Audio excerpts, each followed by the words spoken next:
Test, test. Okay.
Test, test. Is that good? Can you hear me? Okay. Thank you.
we go.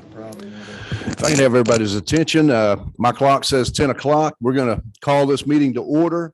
At this time, I'd like to call the study committee, the House Study Committee on Annexation and Cityhood to order, and I'll turn the microphone over to Chairwoman Taylor. Thank you. Welcome on behalf of the Governmental Affairs. We're very happy to have everyone here this morning. I'd like to open with prayer, and we have Chairman Lumpson, if you would lead us in prayer.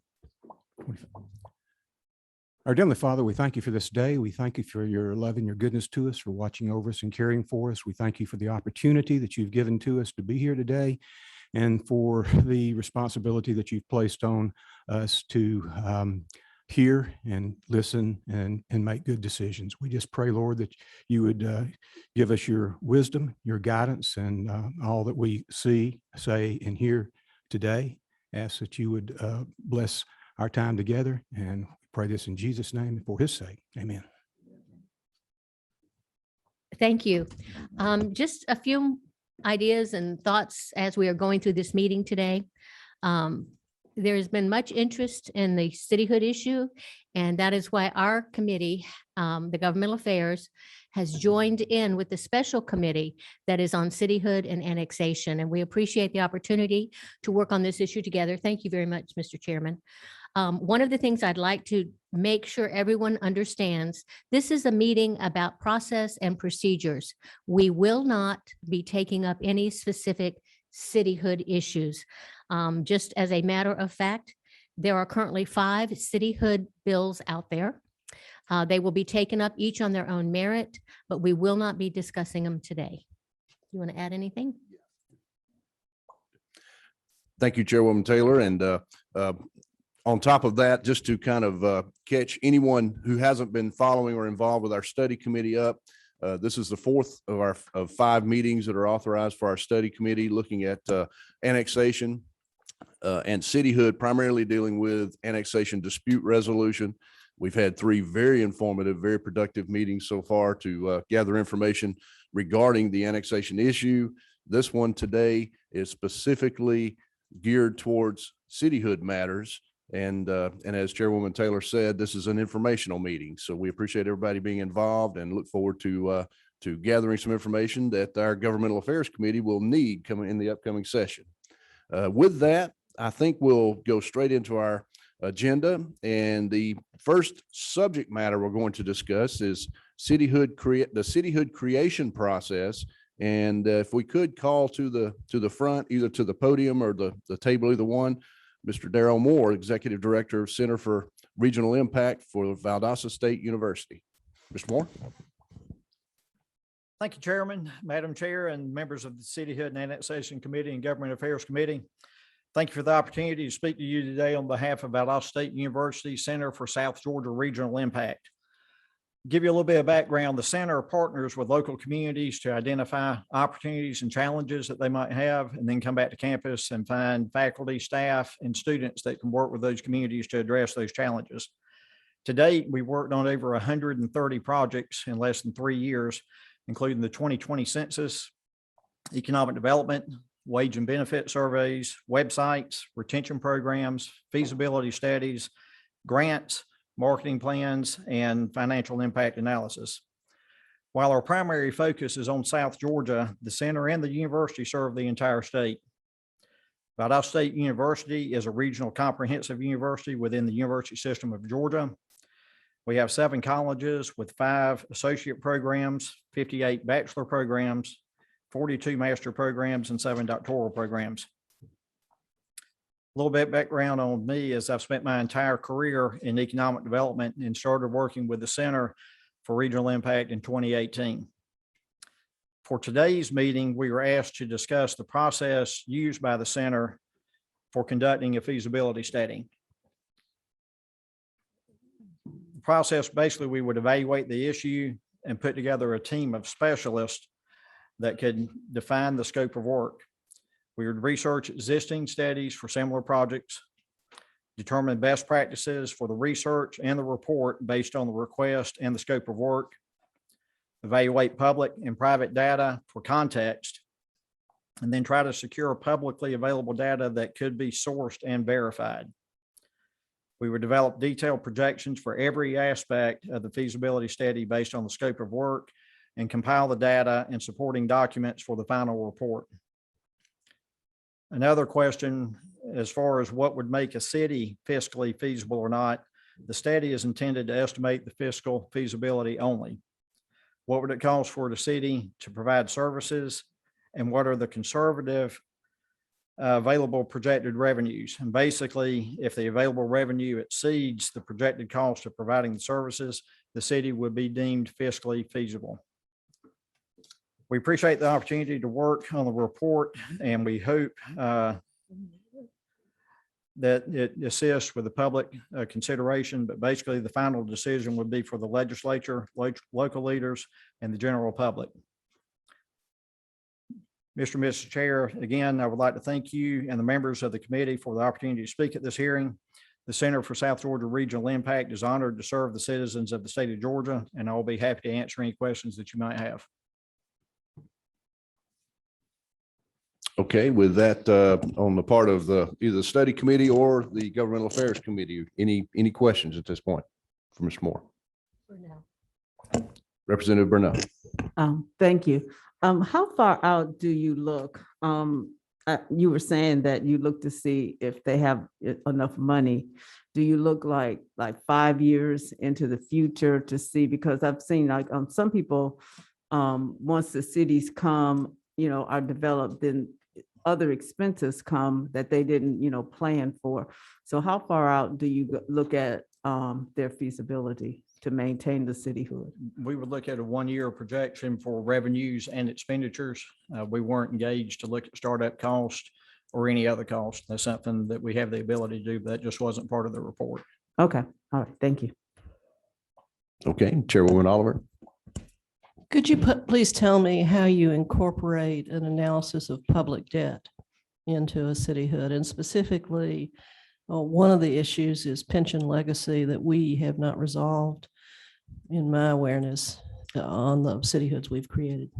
Yes, ma'am. Again, that wasn't part of our RFP. I actually watched one of the earlier committee hearings that you had last month. I know that Roger Murray, public finance lawyer for Murray Barnes, addressed that. That's something that we'd be glad to try to find resources to offer some additional research and context for you, but that's something that wasn't included in our feasibility study. I think it would be helpful to the extent there are other models in other states, because none of the new cities have, I'm happy to be corrected if I'm wrong on this, none of the new cities have created any analysis of public debt or assumed any of the public debt in relation to pensions. Yes, ma'am. Okay, thank you. Any other questions? What about online? Do we have anybody online who'd like to ask Mr. Moore a question? Seeing none. Oh, okay, seeing none. Thank you very much for your presentation this morning, and we'll call Mr. Todd Edwards, the Deputy Legislative Director for Association of County Commissioners of Georgia. Thank you. Thank you, Mr. Moore. Yes, sir. Yes, sir, please.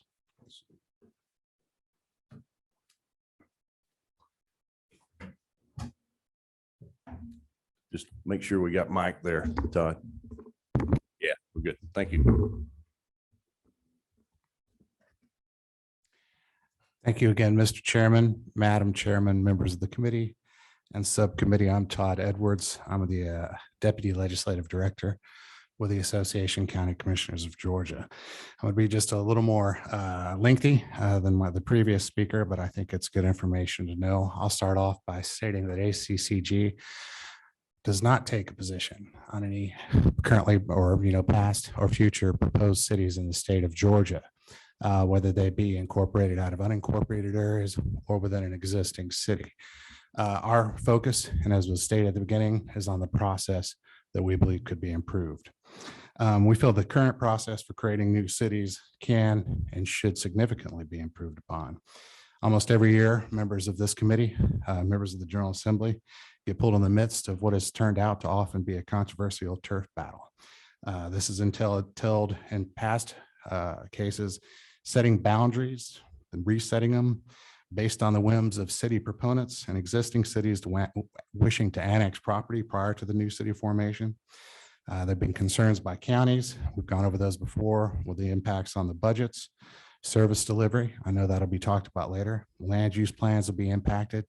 There's been concerns and you've been torn between unincorporated neighborhoods and communities caught in the uncertainty and impact on their property values. And recently, you've been caught in the middle of new cities being created out of existing cities. Ultimately, legislators are being put in a position to pick winners and losers, as they always are in these cases. Georgia continues to lead the nation in growing government and creating municipalities, and y'all remain ground zero. We believe a more balanced, equitable, structured, and predictable way to create new cities can be created, I'm going to stress, in statute to help pull y'all out of some of these controversies and be pressure to change the rules in the middle of the process. The creation of new cities and to some extent, a lot of the annexation issues that we encounter have a much broader impact than just those in the new cities who are about to be incorporated. They impact counties' revenues to provide state mandated services. They impact efficient and effective service delivery, particularly with the creation of the logical municipal boundaries. They impact a county's land use plan, zoning, long-term infrastructure planning, neighborhood unincorporated property owners, and they impact neighboring cities and their future growth plans. Current state law has very few provisions governing the creation of new cities in the process. In short, it says the proposed new area must have a population of 200 persons, an average population of at least 200 persons per square mile. It states that 60% of the area must be developed for residential, commercial, industrial, institutional, recreation, or governmental purposes. The enabling legislation establishing the city is a municipal charter. The incorporation must be passed by local or general legislation by the General Assembly, and the incorporating legislation may provide for the transition of services between a county and the city for up to 24 months. There's a lot of other things in state law once the city has been created, dealing with special service districts and some of the other turnover of county assets to the city, but that's it. The other rules that govern the process are rules only, primarily by this committee, the House Governmental Affairs Committee, and to some extent by the SLOGO committee over in the Senate. Those rules can often be changed anytime, and that puts pressure on you and brings you deeper into these conflicts. For new cities, again, we encourage setting a lot of these rules in statute. Statute should require that a percentage of the registered voters in the proposed municipality sign a petition in favor of the incorporation, for starters. This would provide legislators with a clear indication of whether there is broad support for the new incorporation prior to entering that process up here at the Capitol. It ensures that public is driving the new city efforts, not some special interest groups who stand to gain financially by the incorporation. And it can also be verified through this petition through a newly created state level independent board. Second, we believe the current feasibility study should be expanded. Again, it's only required by committee rule. It should be placed in statute, not to only examine whether the new city is feasible, because most often they are. There are very few, if any, that have ever been denied. And we talked about earlier with all the new revenues coming over, and if they're limited to 3 services, it's very predictable that they are going to be feasible. Stated more precisely, the study should take into consideration the lost revenue to the county, and in this case, the city of Buckhead to the city of Atlanta. It should take into consideration what fees and revenues are gained by the new city and whether or not the city's newfound revenue is commensurate to the services that it's going to be provided, and would be especially pertinent in the city light scenario. I know you don't like to call it that, but we're going to discuss it more later, where it's proposed that the city is bound to provide only 3 services under law. Next, we believe that we should include the service delivery plan in the impact study or the feasibility study. Part of the challenge in the current incorporation process is that the county, other cities, and residents really do not know for certain what cities the new city will be providing and which government entity will be providing other services. Proponents via the fiscal impact study should prepare a preliminary service delivery agreement prior to the legislators voting on it. And it's the only way to get a feel of what services are feasible is what impact the creation of the new city will have on existing service delivery areas, agreements, and investments. And we understand that this cannot be binding in the study phase. We totally get that, but it would add a little bit more predictability into the process. And lastly, on this issue, knowing the fiscal feasibility of the proposed new city and the detailed fiscal service delivery impacts on the county and existing city will provide legislators a more comprehensive and clear information on how to base their decisions up here. Next, we would urge you to reject legislation to turn over infrastructure, county infrastructure, existing city infrastructure for pennies on the dollar. There has been legislation passed in the past that deals directly with fire stations. I believe that may be for $5,000 parkland for $100 an acre. I would reject any future legislation and have that worked out between the county and the existing city at fair market value. And if that cannot be reached or the parties cannot agree, then some sort of mediation process to agree to the cost for that county infrastructure and service delivery. Legislative action. We recommend retaining the current process, and I'm commending y'all for requiring local legislation be passed by the General Assembly in order to create a new city. And any legislation to create it should be introduced in the first year of the General Assembly's biennial session and voted on in the second year. I know that's what you do, but again, we believe this should be incorporated into law. And during this process, we don't believe there should be changes in the boundaries of the proposed municipality in the second year. Next, we commend y'all for instituting the referendum process. Again, this is only by rule. We would encourage that to be set in statute. And it could be changed to require a referendum to approve the new incorporation, but allow not just those in the proposed new city jurisdiction, but those in the county or the existing city to also vote in that process, because a new city does in fact impact them as well as those that would be members of the new municipality. I believe y'all want to talk about the city light concept later, so I'll save my comments on that. Services they provided, and we'll talk about that later. There's a minimum of 3 of what we call the supplemental powers that need to be provided. There should be a better way of determining to what extent those services are actually being provided so that the system is not gamed, and again, to ensure that the revenues that the new city receives are commensurate with the services that it's provided. We should incorporate next in law the prohibition of creating unincorporated islands in the middle of new cities. There are rules on the books to prohibit this from annexation. They serve cities and counties well. That should also be the case in point in statute on the creation of new cities. Cities abutting cities. Back in the days, 10, 15 years ago during the Sandy Springs discussion and subsequent law, there's a provision in law that prohibited cities being created within 3 miles of existing cities. We think that law worked well. We think it should be reinstituted, not only for the county, but also existing cities whose future growth plans may be impacted by the incorporation of a new municipality. Whatever the rules are, and this is pertaining to the latest issue that you're dealing with, of cities being created out of cities. Again, we don't have a position on that, other than that we would share that these same recommendations that we're making here, the same rules, they apply to both, whether the city be incorporated out of unincorporated areas or whether it be incorporated out of an existing city. I think all these concerns that we shared are legitimate in both cases, should be taken into consideration, and both cases should be treated equally, just as we argued on the de-annexation proposition a few weeks ago in front of this committee. With that, Mr. Chairman, Madam Chair, members of the committee, members of the subcommittee, I'm happy to answer any questions you may have. Yes, we have a question.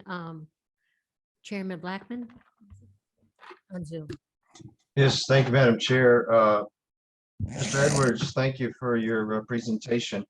A lot of what you're suggesting, and you may have said this and I just missed it, but you pulled in some best practices, is that correct? Yes, recommendations that we should be incorporated into statute. I would consider them best. Others may disagree. Yes, sir. Just you mentioned other states and are where we stack up as far as new city creation. Could you go into that a little bit further, perhaps? I don't have the exact numbers. It was stated earlier in testimony before this committee, and I believe it was from the Carl Vinson Institute of Government, that we continue to create, and I believe this to be the case, more cities than any other state. And it shows no signs of abating and moving forward. I refer to that only in stressing that more of these current rules should be incorporated into statute. Appreciate it. Thank you again for your presentation, Madam Chair. I appreciate the opportunity to ask those questions. Okay, thank you. And now we'll recognize Representative Leverett. Thank you, Mr. Chairman. Todd, thank you for those comments and for those recommendations. I wondered if I was trying to keep up, but wasn't able to. Do you have that in a written form you could share? The testimony? Yeah. I'd be happy to. And not to say all your testimony, just the recommendations you had. I thought those were interesting. I've even got some draft legislation for your consideration, Oh, sir. I'll be happy to surprised. share I'm with so you. shocked. Thank you, Todd. Thanks. Thank you. And at this time on Zoom, we'll recognize Representative Gwynn. Thank you. Thank you, Mr. Chair. And Mr. Edwards, I do have a couple of questions. So what I hear you saying is you do want some of these rules to be codified in an attempt to make cityhood more equitable. And you had mentioned earlier that through the petition process, there ought to be a certain percentage of voters who would sign on to a petition. Do you have an ideal number for that? For many years, the irony here is here now. Commend the General Assembly that it was harder to legalize packaged liquor sales in an area than it is to create a new city because of the 35% petition requirement. Y'all changed that. That was good legislation last year. I won't compare it with that, only to state that perhaps 20%, something, that would be up for the General Assembly, but I think there should be something to gauge whether there is in fact real deep-seated public interest as opposed to, again, others outside the public create an interest, run with it, and perhaps have other issues in mind in doing so rather than what's best for the public in that proposed city. Thank you, Mr. Edwards. That makes a lot of sense. On that same notion, do you have any ideas on how we are better to gauge that transparency on the special interest side in terms of having some sort of requirement to disclose the organizations who might be funding the movements or the money that is made by folks who are pushing these movements? I don't know that, or ACCG does not have any input or has not taken a position on that. I suppose ultimately, I mean, I always try to think of play both or be devil's advocate to myself. Others would say that the public sentiment comes through the referendum process, but that doesn't help y'all at all going through the strains and the stresses y'all go under and the conflicting sides and the controversy when considering these bills. As far as the outside interest, I couldn't comment on that at this point, or gauging the participation, et cetera, thereof.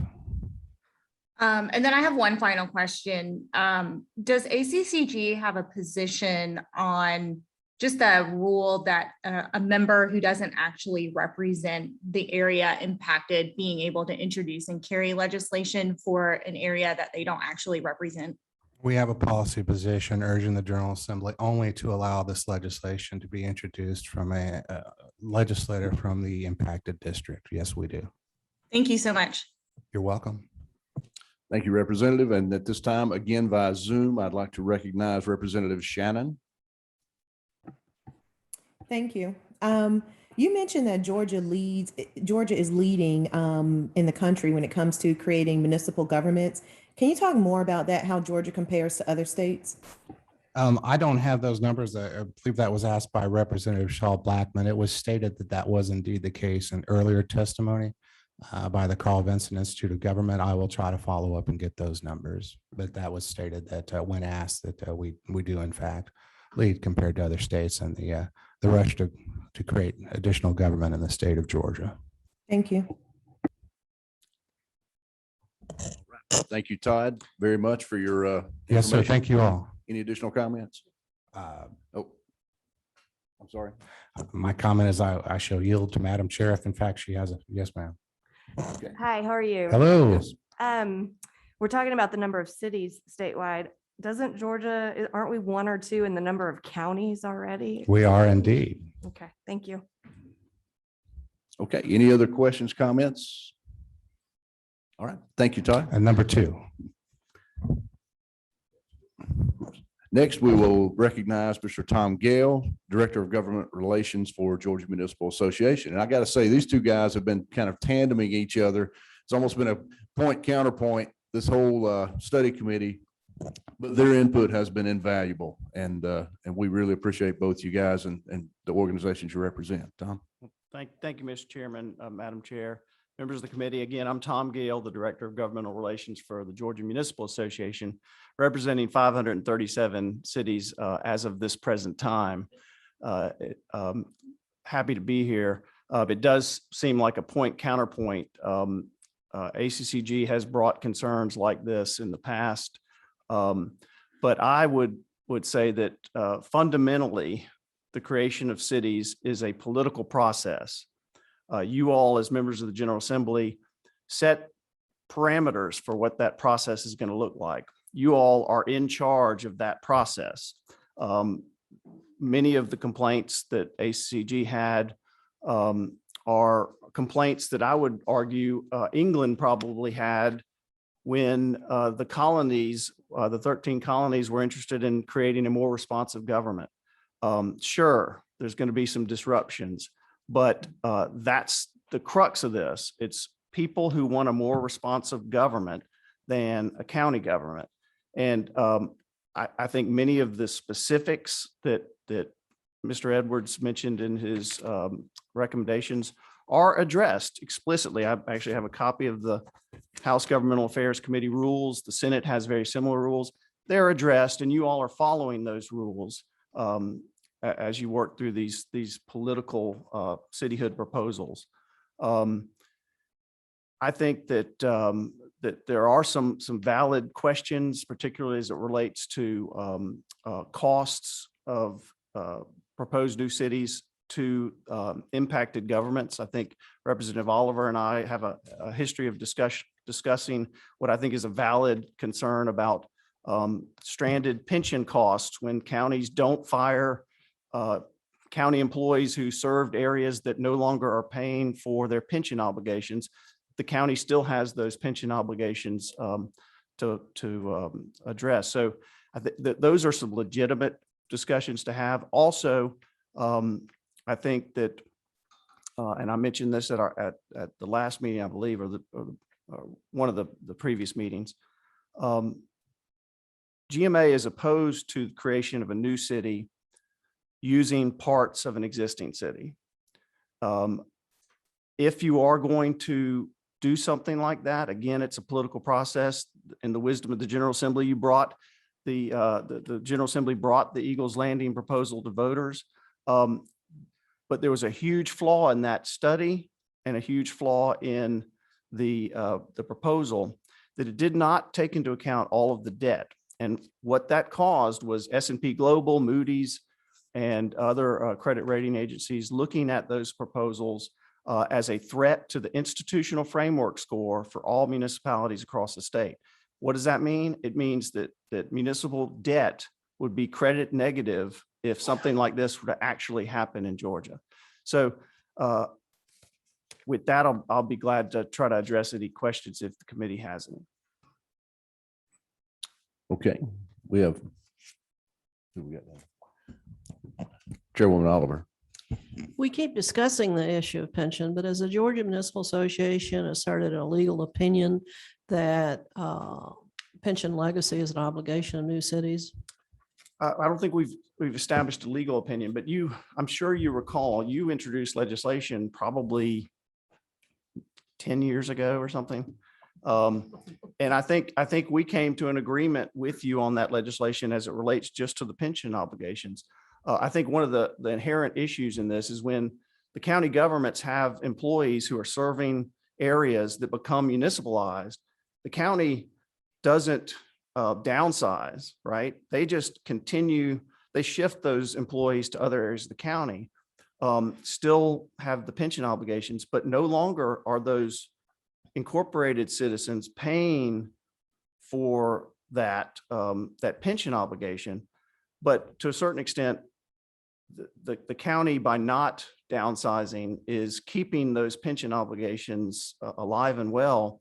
But maybe there's a transition period. Maybe there's some process that can be established to incorporate that I into. think that legislation provided all that. So you agree with me that Brookhaven and Dunwoody owe the DeKalb County approximately $25 to $26 million? I don't think they owe anything, because that was not addressed in the creation of those new cities. But I think that as Madam Chair Taylor said at the very beginning, this is a process discussion, and I think the General Assembly is well within its right to make provisions for this kind of thing moving forward.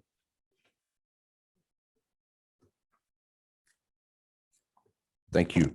Now I'd like to recognize via Zoom Chairman Blackman. Thank you, Chairman Anderson. Mr. Gale, good to see you. Thanks for your testimony. Did you comment on the petition component that was brought up by Mr. Edwards? Do you have a position, or does GMA have a position as to whether or not that would benefit the process?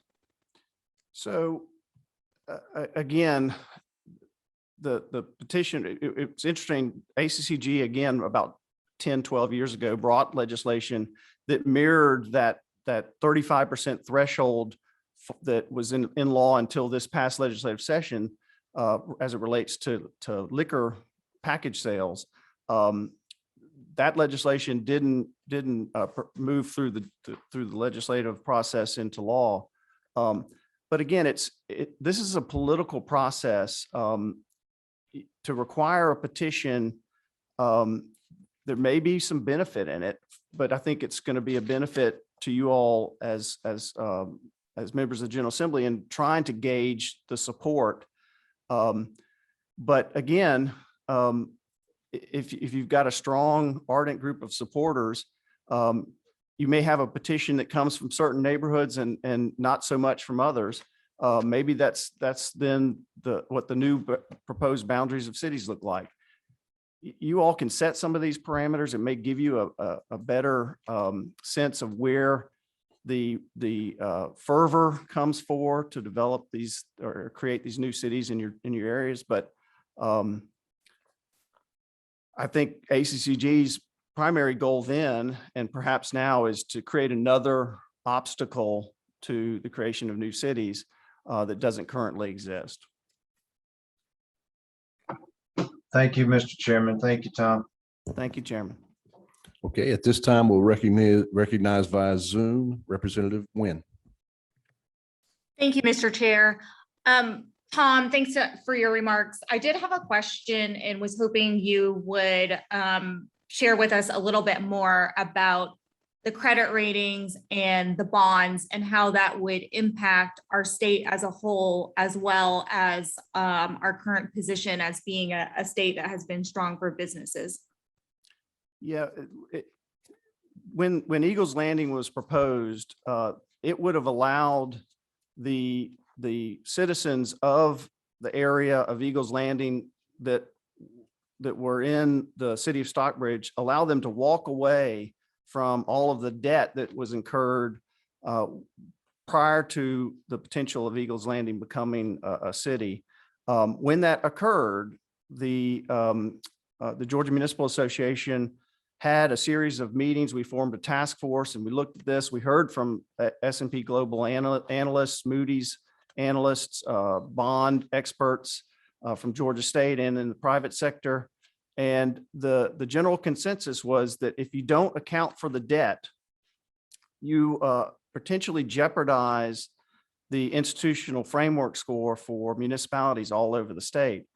And that could raise costs to cities from Abbeville to Zebulon when they go to the bond market. And that's a frightening prospect if the General Assembly were to move forward on carving out a new city from an existing city without even looking at the debt obligation. So what you're saying, Tom, is essentially when we're looking at carving out new cities, that has an impact overall, or could potentially have an impact overall to the entire state. Yes, for sure. Okay. Thank you, Tom. Okay, thank you. And at this time, we'll recognize Representative Leverett. Thank you, Mr. Chairman. Good morning, Tom. Good morning. What was the term you used? It could jeopardize an institutional debt Yeah, score. Was that what you said? it's called an institutional framework. Framework. It's what the rating agencies use. It's the jargon of the rating agencies. Frankly, I didn't know what that was until we did research and formed this task force. But each year they put out a score or a rating for a class in each of the states across the country. And they'll look at things like in assessing the class. So for instance, cities are not by law allowed to declare bankruptcy.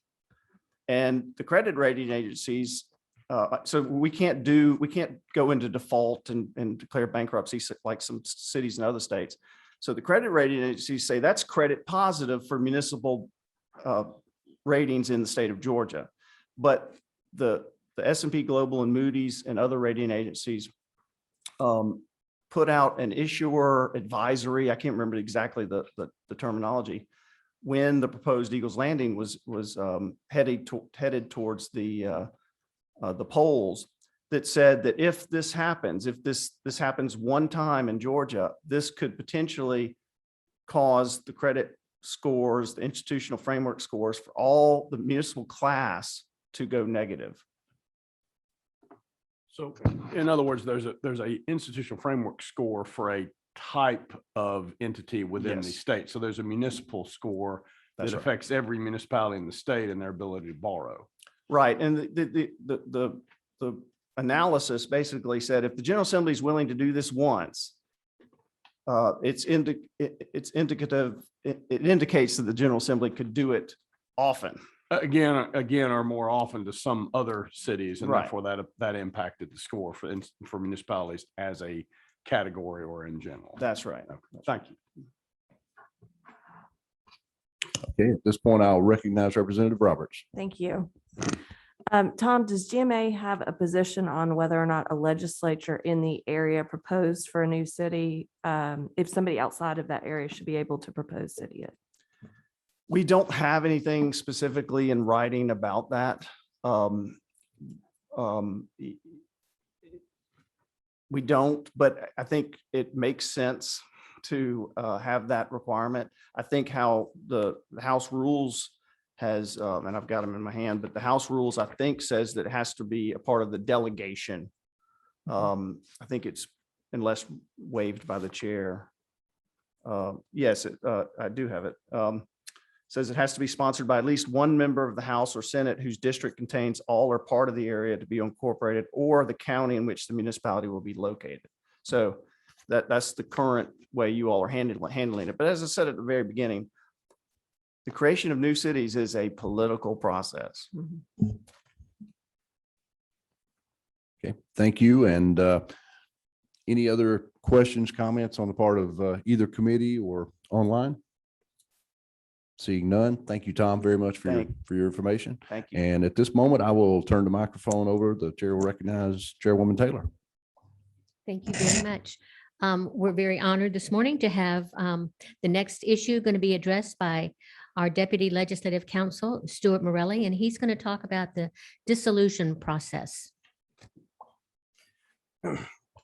So Georgia statutory law right now provides two mechanisms for how you would address inactive cities or cities that aren't providing services. But for any city that clears the fairly low bar of being an active municipality, the only way to dissolve that city would be for the General Assembly to pass a local act repealing the charter of that city. And this issue kind of came to a forefront in 1978 when the General Assembly passed an act repealing the charter for the city of Mountain View that was in Clayton County at the time. A couple of the city officers and some people who held liquor licenses from the city sued, saying that the repealing of the charter violated the city's home rule, and that the failure to include a referendum for dissolving the city invalidated the act. The Georgia Supreme Court upheld the dissolution, finding that municipalities are creatures of the legislature, and their existence may be established, altered, amended, enlarged, diminished, or utterly abolished by the legislature. Court went on to find that the General Assembly has the plenary power to create and dissolve municipal corporations, independent of anything else in the Constitution regarding municipal home rule. So the Supreme Court has found that the General Assembly has the power to dissolve municipal corporations by repealing the charter, and can do so without the need for a local referendum. The current Constitution even includes a provision about discussing that the General Assembly has the right to repeal municipal charter without requiring a referendum as well.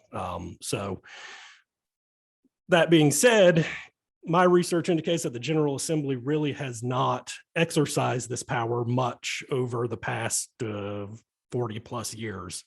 As best I can tell, other than the town of Mountain View, or the city of Mountain View from 1978, General Assembly has only repealed 2 other charters of active municipalities, City of Payne City in Macon-Bibb County in 2015, and the town of Weston in Webster County in 2008. And both of those appear to actually have been kind of cleanup methods after the county government and a larger city government in the county went through consolidation. There were 3 or 4 other acts repealing municipal charters in the mid-90s, but it appears that all of those were just cleaning up the record for cities that had already been declared inactive municipalities under the OCGA 3637.1. So none of these bills really were very extensive bills. They didn't provide a lot of transition provisions. Really, the last 2 for Payne City and Weston just stated that the consolidated government would assume all outstanding obligations of the cities being dissolved. The other acts from earlier in the 90s and then Mountain View in the 70s were just saying the General Assembly hereby repeals the charter. No referendums were required in either Payne City or Weston. So really that's kind of most of what's out there regarding dissolving municipalities. It's a power the General Assembly has. Referendums are not required, but could be part of the bill if the General Assembly wished. And addressing transition, addressing transition provisions hasn't been an extensive feature of these bills that have occurred, but also most of these towns and cities which were dissolved were not providing a lot of services anyways, probably did not have much of any bonded indebtedness, and at least the last 2 did at least make some provisions for the consolidated county government to assume the obligations of the town if any were found. Are there any questions? Thank you. We do have one. Representative Leverett? Thank you, Madam Chairman. Stuart, so you said there were 2 mechanisms. Are those generally for inactive cities? Yes, sir. There's the inactive municipalities code in 3637.1. And then there's also an older provision in 3637, which allowed for, it actually talks about if a municipal corporation hasn't functioned for a period of 10 years, then the residents can petition the Superior Court to surrender the town's charter. But in both cases, the city has not, both the surrendering the charter and the inactive municipality, the city really has not been doing anything for a period of years. And then alternative to that, sort of superimposed over both of those, is just the General Assembly's plenary power to dissolve a city that it has created. Yes, sir. And so Mountain View, Payne City, and Weston were the 3 where that's actually been done in the last 40 years by General Assembly action. As far as my research shows, I may have missed it, researching local laws, especially after predating the year 2000 is a little difficult, but best my research is showing is it's been about 3 times with active municipalities. And then you mentioned there were some, I wasn't sure if it was those cities or some additional cities in the 90s you said that were also dissolved as part of other. I don't know if it's consolidations or- Yeah. I also found about 3 other local acts in 1994 and 1995 where the General Assembly repealed the charters of these cities. And then when I compared those cities to the list of, as part of OCGA 3637.1, in 1995, DCA had to publish a list of inactive municipalities. Those 3 cities where their charters were repealed in 94 and 95 were already listed on the inactive municipalities list. So it looks like a member at some point just decided to clean up the paper record. Okay, thank you. Yes, Thank sir. you, Madam Chair. We have on Zoom Representative Nguyen. Thank you, Madam Chair. Stuart, I did have a question because we had, I believe last year, it came before a committee, an attempt to dissolve a charter for a city. I think it was Representative Tommy Benton had brought it forward. And what I sensed was, as a member of the committee who doesn't actually represent that area, it was hard to ascertain whether or not that attempt to dissolve the city represented the will of the people who actually lived in the city. And so as a sitting member, it did feel like we weren't equipped with enough information to kind of make a decision on something that we know very little about in terms of that city. So is there a way to, in your opinion, is there a better way to improve the process for it? Because, we want to respect local control and home rule, but it's also really challenging specifically with that attempt because it seemed like there wasn't a whole lot of engagement on that specific process. Well, just like the General Assembly has, enacted general laws governing the at least some minimum standards for creating new municipalities. It probably also does have that plenary power to enact into law some minimum standards for the dissolution of cities if it so wished. The Constitution just says that the General Assembly can repeal a charter without a referendum if it so chooses, but some additional standards possibly could be added into general law if the General Assembly desired. And Stuart, do you feel that a referendum would help mitigate some of that confusion?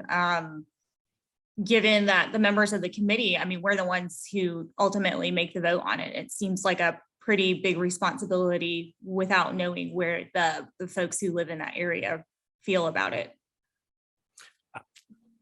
That's really much more of a policy call beyond a legal call. So again, it'd be up to the will of the General Assembly to decide what they felt was appropriate in those situations.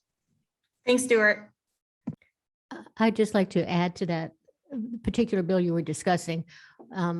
Based on the merits of it, that's why the bill was not moved. There needed to be more input, and the advice was for all parties to get together, find out what their issues were, and to resolve them rather than bringing it to the General Assembly. And I believe they are doing that out of session. Thanks, Madam Chair. I think that was a good recommendation on your part. I just remember in committee, it seemed to be a little uncertain and there needed to be some clarity. So thank you for your leadership on that. Thank you. We do have one more on Zoom. Representative Maynard. Thank you, Madam Chair. Stuart, I have a question for you.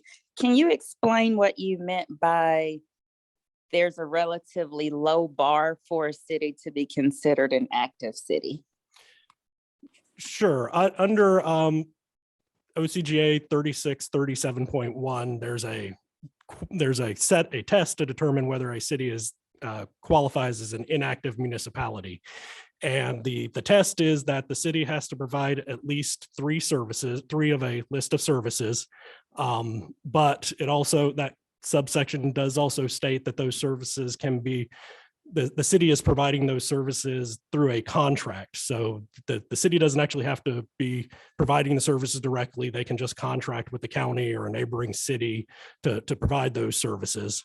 And then the other two additional requirements are that they have to hold regularly scheduled city council meetings and they have to conduct regular municipal elections. Other than, holding their regular elections, holding regular council meetings and providing at least 3 services, that keeps a city from being considered inactive. Thank you. Thank you very much. We appreciate all that information. I don't see any more questions. Thank you again. We're going to move on now to the Department of Community Affairs, and they have got some information together, and Chairman Anderson is going to share that with us. Thank you. Thank you, Madam Chair. The Department of Community Affairs has prepared a correspondence that is in our packet. Everyone can look at that. It is 2 pages. The first front and back page are related to the Service Delivery Strategy or Service Delivery Act negotiation process and what the requirements are for that and DCA's involvement in that. The 3rd page of this document kind of ties that into what we're talking about now with the dissolution process in defining the 3 categories that Stuart kind of alluded to earlier: inactive cities, non-compliant cities, and disqualified cities, with some information relating to that. Now, I'm not from DCA. I did not prepare this document, and I was handed it this morning. So if you have questions regarding this, I'll encourage both committees to submit them to myself, Blake, or Chairwoman Taylor, and we will make sure that those questions get answered and the answers get distributed to the bodies of both committees, if that's acceptable to everybody else. Before I relinquish the floor, if I may, Madam Chair, too, I would like to kind of step back. I meant to do this before we got out of the Cityhood creation process. There's some other documents in your paperwork for the committee that may come in handy in evaluating what we're looking at going forward. They're pretty much two documents that carry some of the same information prepared by Molly Aziz and the Budget and Research Office. One is a infographic basically defining the Cityhood process and some of the status. Currently, there's 538 cities in Georgia. And a lot of information on that sheet. And then attached to that also, or with that also, is a slightly more detailed discussion of what we covered in that first section this morning. Just kind of putting it on paper for us to review and bring back to mind. Thank you. Thank you, Chairman. I'm going to turn the mic over to you right now, and we're going to go to the next section, which is City Light. Thank you, Madam Chair. And again, we'll pass the mic back over to Stuart Morelli, Deputy Legislative Counsel for the General Assembly, to give us a kind of an intro on this.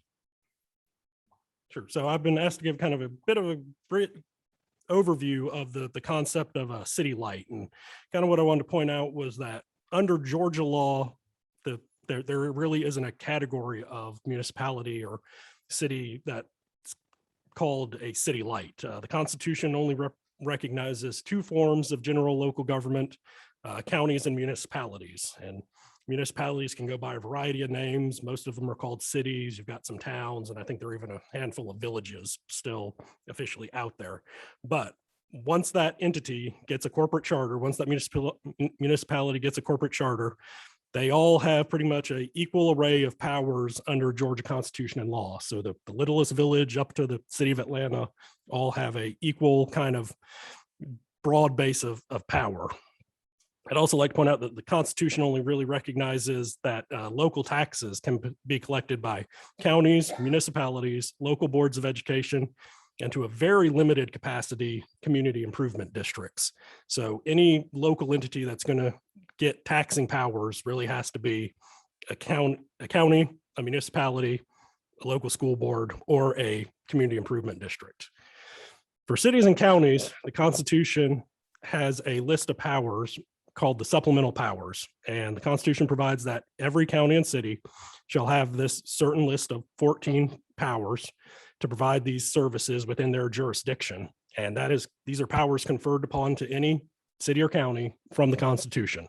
For the most part, the General Assembly can only act upon the supplemental powers by passing general laws that would apply equally to counties and municipalities. So General Assembly can pass a general law regulating the use of some of the supplemental powers, but it can't inhibit a government from carrying out any of these supplemental powers if the governing authority of the local government decides to carry them out.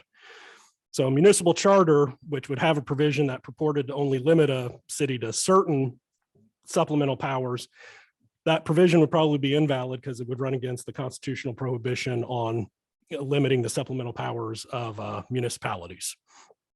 I'd also like to point out that the Constitution has authorized the General Assembly to address municipal home rule through general law. And General Assembly has done so in Chapter 35 of Title 36. And one of the powers that the General Assembly has given city governments through municipal home rule is a fairly broad power for the cities to amend their municipal charters. There are only a handful of limitations on those municipal home rule charter amendments. But one area that would not fall into those restrictions would be a charter amendment that would repeal a charter provision that purported to limit the powers of a city government.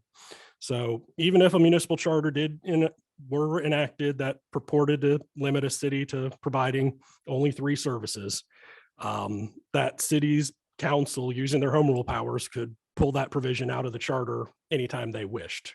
So they've got a couple of different constitutional issues, which really, means that the idea of a city light, it's not a legal concept. It's more of a theory, a marketing idea for the people supporting these cities to say, well, we're only going to provide these certain services. That's going to be a policy call for the government. It's not going to be a legal restriction going forward for a future government to decide that they will do more if they so wish. Okay, thank you, Stuart. And at this time, are there any questions for Stuart regarding City Light, the committee online? Nope. Thank you.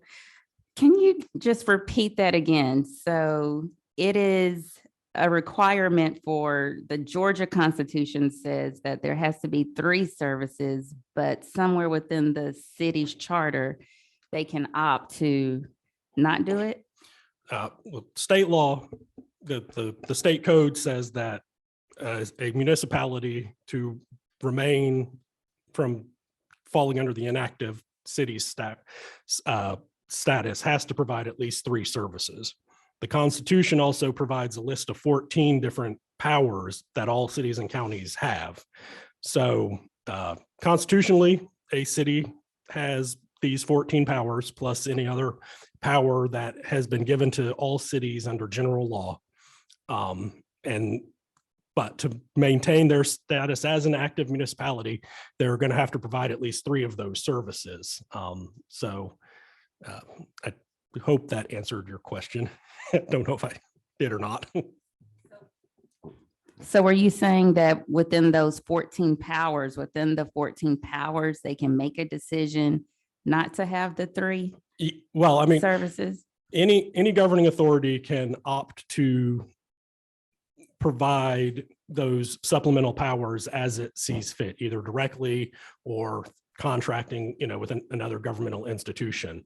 The supplemental powers clause also does, limit the ability of say a city decides they're not going to provide police protection. The county can't just send their county police in there on their own because the supplemental powers clause states that the county could only do those police powers in the city through contract with the city.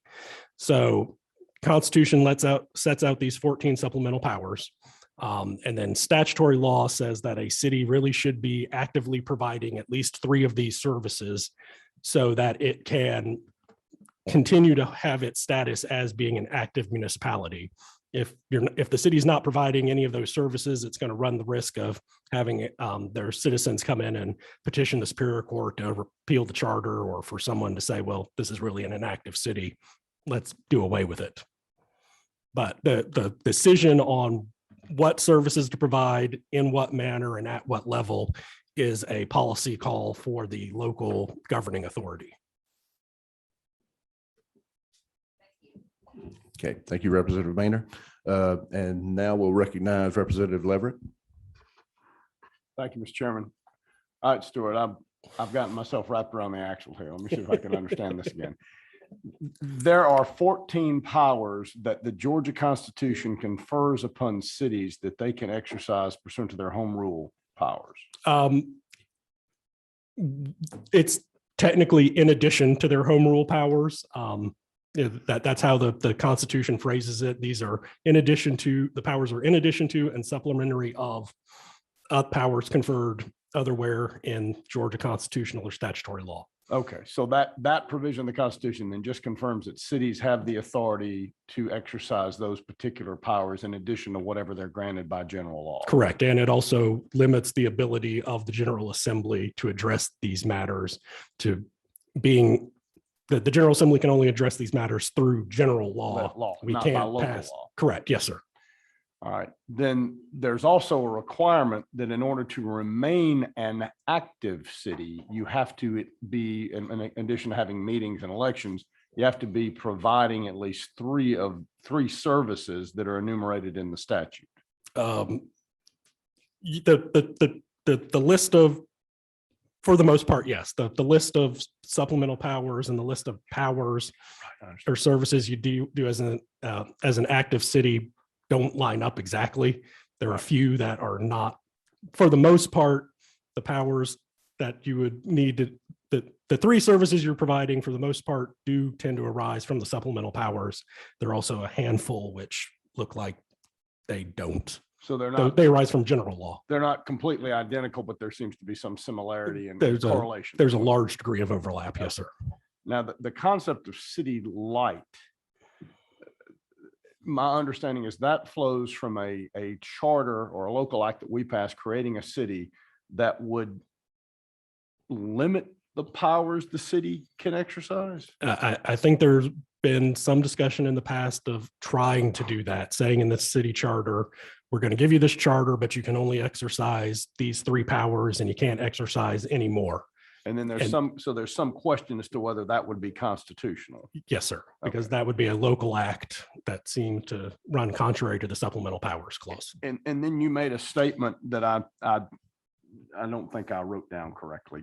Did you say there was then would be a question as to whether the city could amend that charter to add more powers, or you felt like it clearly could, or not clear, but more than likely could amend its own charter to include other powers that it constitutionally was granted by the Constitution? Sorry, I didn't do a good job of explaining what I meant. So hypothetically, No, if I one of don't the- think that's true. I think I did a bad job of understanding it. So I apologize for taking this time. No, so hypothetically, if a charter did propose to, did intend to set up a cityhood light, what I was saying was that charter provision limiting the powers could be pulled out by the city council using its home rule powers. Yeah, okay, all right. It could, you thought there's a good chance it could. Yeah. Pull that out. So in other Yes, words, sir.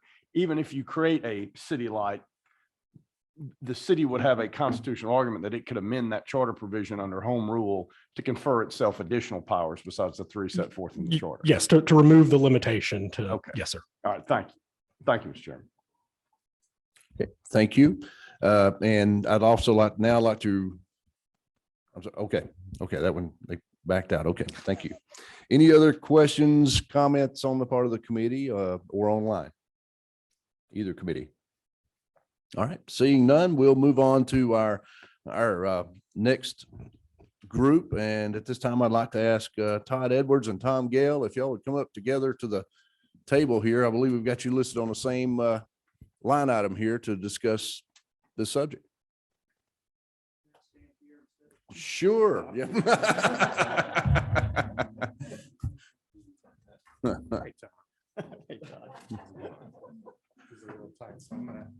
Do we have neutral corners somewhere?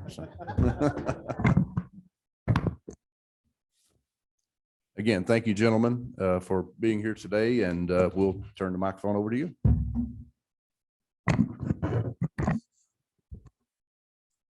I'll be really brief and be glad to have more of a conversation based on what my colleague, Mr. Edwards says, but I think Legislative Council knows of which he speaks. The supplementary powers provision doesn't really allow for city lights.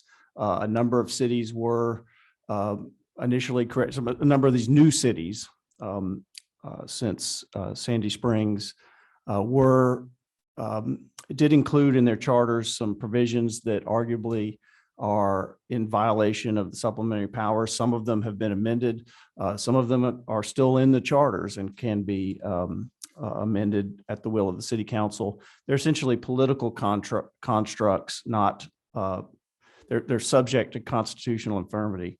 When the General Assembly creates a new city, you all are creating, to use an analogy, you're not creating a Pinocchio, you're creating a real boy. And the cities can exercise all of the supplementary powers, full stop. So with that, I'll turn it over to Todd and be glad to participate in the conversation.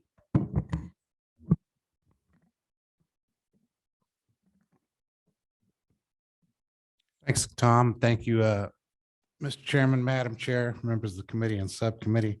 I think what Stuart said, basically, as far as the city lights and as far as history, what we did have was several proposals, a few of which were actually, as I think as Tom alluded to, acted into law of cities where they would created, but the charters said they're limited to providing so many powers. Obviously, under the Constitution, that would be 3, but basically saying the history of it, going back, I believe Mr. Leverett may have brought it up, is it was a selling point. I believe it was mentioned earlier as a marketing piece. I would go so far as to say a bait and switch, so to speak, to sell potential voters on the creation of a new city with the idea that it would be limited or be restricted, and their taxes with this, set in place, they would not go up.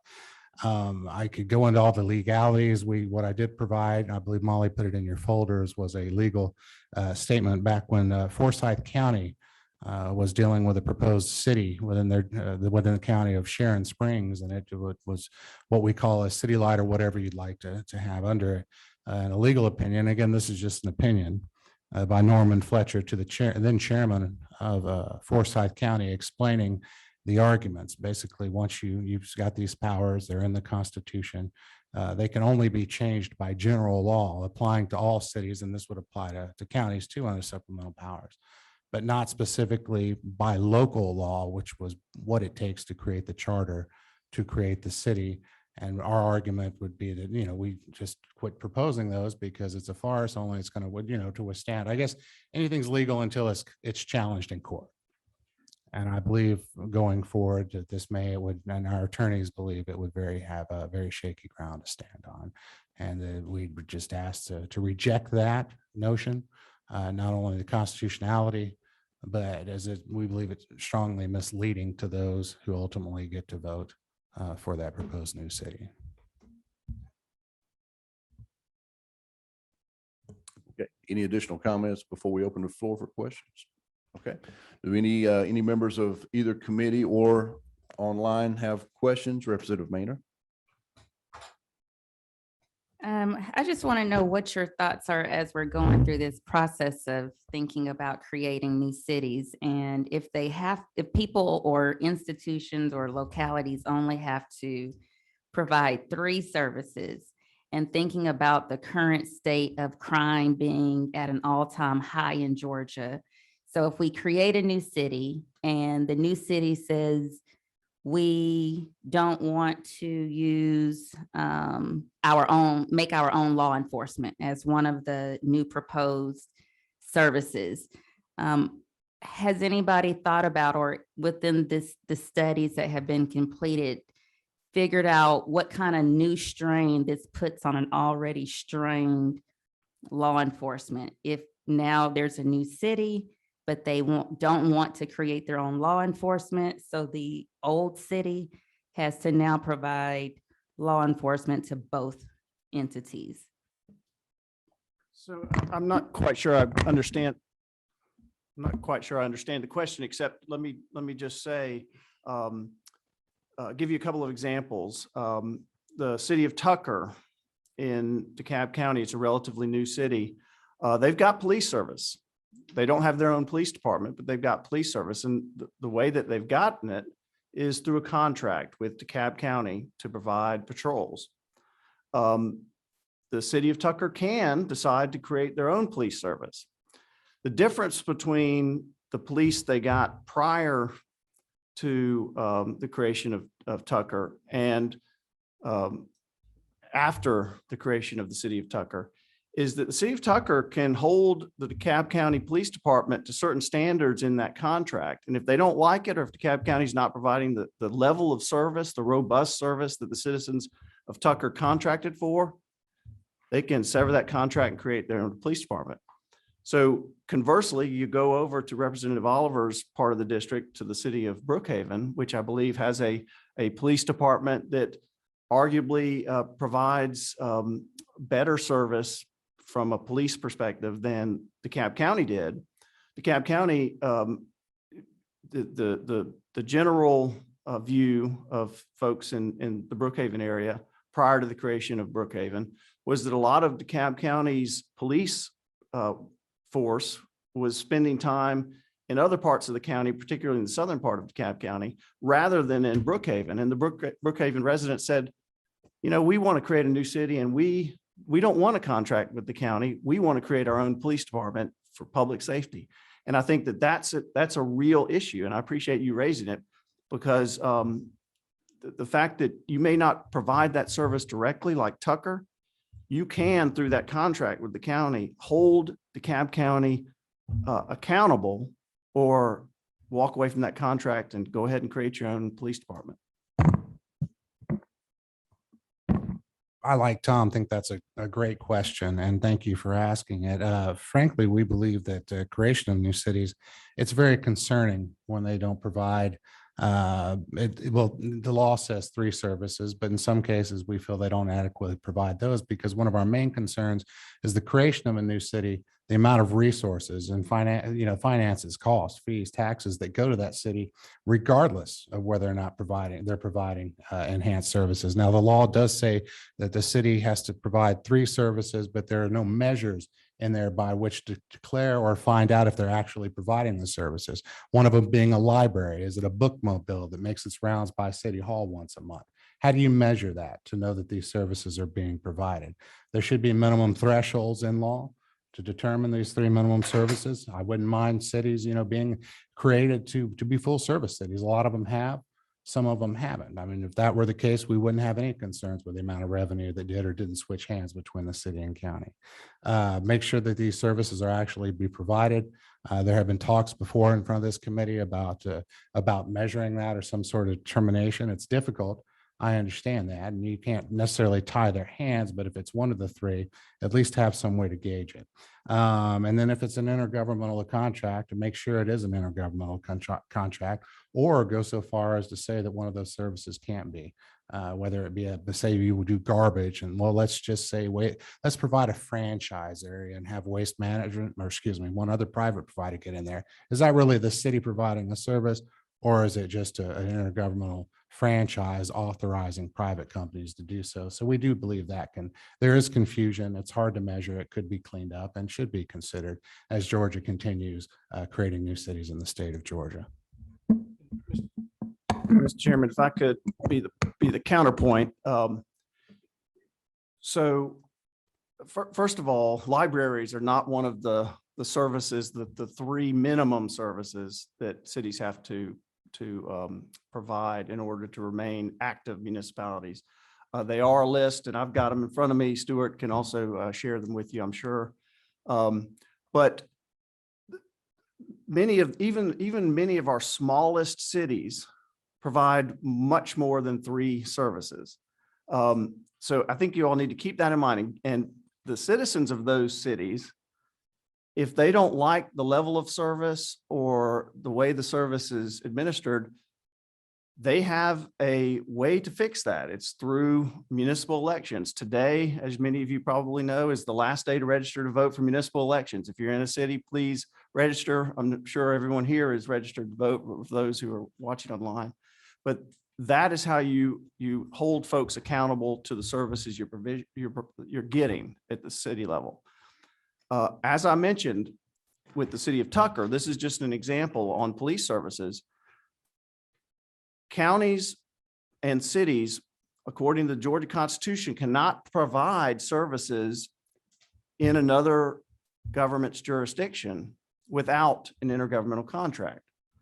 So again, that's how, if we have a contract with a county to provide services in a city, if we don't like the service we're getting from the county through that contract, we sever the contract and then provide the service ourselves. So there is accountability built into this system. And I would argue that if there are concerns about the types of services or the level of service that a citizen of a municipality is getting, that's up to them to go to their city council and their mayor and raise those concerns. Add, just coming full circle, that was the basis of this whole discussion, is that, you know, in the providing those services, it's up to the city. They can provide what they want once constitution are incorporated. Getting back to the city light, that would, it's a flawed argument in saying that they would be limited in the process. Oh, okay. Well, Representative Boehner. The follow-up question is, since there are these 3 minimum services, and to your point, some cities provide more than the 3 minimum, is it within the charter that they identify which of the 3, in case it's more than the 3, when citizens want to say, you know what, we're not happy with this, maybe not necessarily through an election, but is there any room within the law, loophole per se, where a city can end up saying, say if they weren't doing law enforcement well, but they were providing it, and they say, oh, well, this is just a supplement of sorts because our main 3 that we're chartered for only code enforcement, utility, and stormwater collection. I'll be honest with you. I'm just thinking of going through my own city's actions. Whether or not it provides one of these services, and I'd love to, if Stuart could weigh in, or legislative council. I don't know that those additional services have to be within the charter so long as it goes through the local ordinance process. I'm looking at some of the others, like if you chose to go into the park business or recreational services, they may be on the board, but I really don't know whether or not that is, if it's placed in the charter, if it needs to be, or if they could just start providing those services because the citizens demanded it and they funded it, set up, passed an ordinance, or started utilizing facilities for that purpose. Stuart. Legally, the charter doesn't need to state which powers the city is providing. Constitutionally, like I said, the Supplemental Powers Clause lists a set of powers, and all cities have those regardless of whether they're spelled out in the city's charter or not. Most charters do have a very long multi-page list of services they provide, but I don't think that's a legal requirement anymore. I'd say that's more of a historic function from when how we used to set up cities back in like the 19th century, before a lot of the powers of cities and counties were spelled out in general law in the state constitution. Historically, if it wasn't listed in the charter, they may not be able to do it, but that's a historic remnant from times past. Okay, thank you very much. At this time, I'll recognize Chairwoman Oliver. Thank you, sir. This discussion in the weeds is very helpful to me.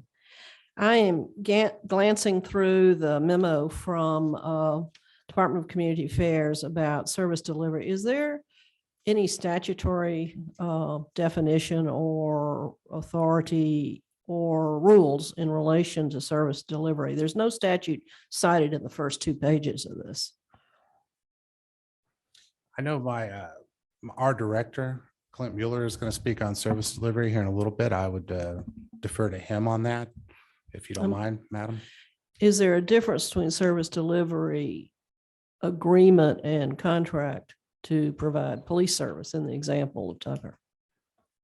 And you can defer, Mr. Chairman, you can, I'm really trying to figure out where the service delivery system and local contracts are defined that would help me with this discussion. Understand, Chairwoman. If we can, we'll hold that over to the next section. I think that between Mr. Gale and Mr. Mueller, we'll get some answers to your questions there. All right. Next, I'd like to recognize Representative Burnell. Thank you, Mr. Chairman. And on that same subject with crime, if a new city is developed, most residents, when you get ready to start talking about it, you're going to go to whatever's going to, their emotions. And so if crime is the emotion, and then they agree, okay, we'll have this new city, but then they turn around and they contract from the place that they're leaving, from that city, and they weren't pleased with that particular police force. And I understand what you're saying about elections, but there's a long period of time between elections. So therefore, we have a new city stuck with a contract, and they're going and complaining, but then they haven't actually been told the truth about the new city and having a different police force. And of course, then there's shortages of police that you can't find them. And so how does that all play? I think this kind of goes more towards what Todd was saying of us, really looking at the requirements for a city to make sure the residents are clear on what services they're actually getting, because the contract from the same place that you weren't pleased with, that's not really fair to the residents. And just to say, well, we won't have the contract, and so now we'll go and develop our own police department. I'm not really clear on how that works. I don't know the specifics about any current cities that are being proposed, whether or not they'll be providing law enforcement so just overall, I think what we have, I just speak from state law, and I mentioned it earlier, is that once a city is established, understandably, there's a transition to go through. We're going to talk about service delivery here in a little bit. If it's incorporated out of an unincorporated area, there's 2 years. And that's understandable to, have the city get on its toes with it to transfer the services. Whether or not, I don't believe that exists for creating a city out of a city. I would have to look toward legal counsel on that. But I think, and again, these can become legal questions real quick. The new city would not have to provide law enforcement services at all. I mean, there are 11 powers, the supplemental powers. I mean, it could opt not in several cases where that's happened. In some cases, I mean, it's a little more complicated, but that's not required. They could do, as Tom mentioned earlier, intergovernmental contracts, or maybe you did as well. They could rely on the sheriff's department, or in counties with police departments, still work that out as well. But I don't know that I have an answer to your question. I think ultimately it's something they have to decide in creating, but you can raise some interesting points of which I just can't comment on. All right, thank you. And I would just add that if you're a resident of a county and you don't like the services you're provided, the county commission is the place where you need to complain. If you're a resident of a city and you don't like the services you're provided or the level of services, it's time to complain to the council members and the mayor. That's how you exercise your rights as a citizen of each respective jurisdiction. And if the elected officials at the county level or the elected officials at the city level are not responsive to those concerns, well, there's a way to replace them through the ballot box. And I understand that, but that's a very simple term, simple solution, because in the meantime, those residents are suffering. So even though I go to city council, or I go to the commissioners meeting, or I even come and talk to my state legislator, they're still gonna suffer if that elected official doesn't agree with it, or they don't make a change, or they've made a contract that, you know, that's pleasing to them and they don't want to change. So I think that though do need to have something a little bit more concrete in terms of protecting those citizens and making sure that, you know, if there is a change that needs to be made, that they don't have to wait 4 years until the next election. Thank you. Okay, thank you. And next we'll recognize via Zoom Representative Nguyen. Thank you, Mr. Chair. I know we're talking a lot about city services and police departments, but would y'all be willing to just talk about for a moment school districts and school systems and how creating cities could potentially impact the services provided by schools as well, and what happens in a situation where there's a de-annexation and there's just no school system to serve the residents?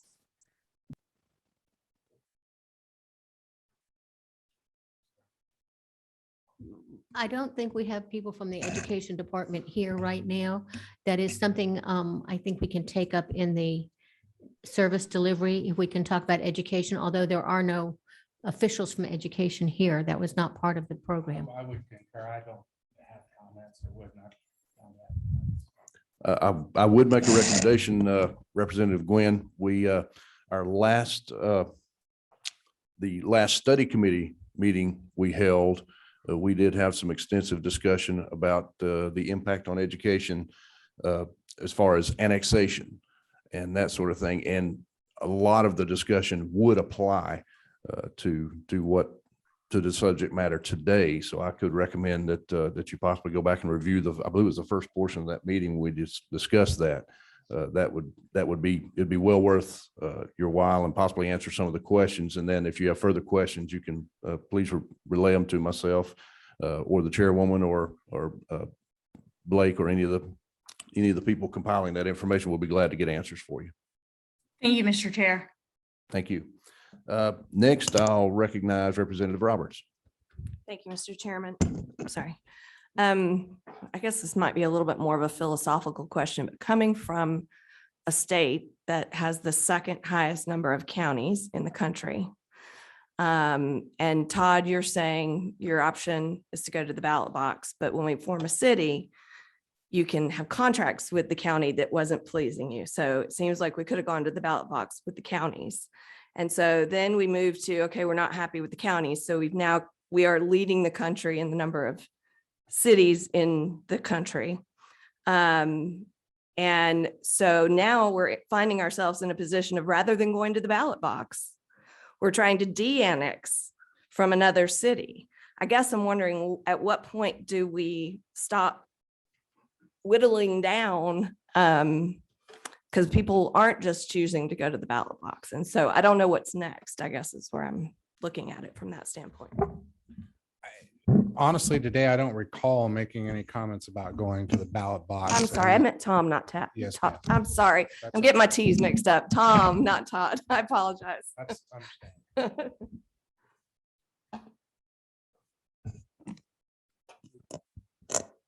Okay, thank you. Any other questions, comments from either committee members or online?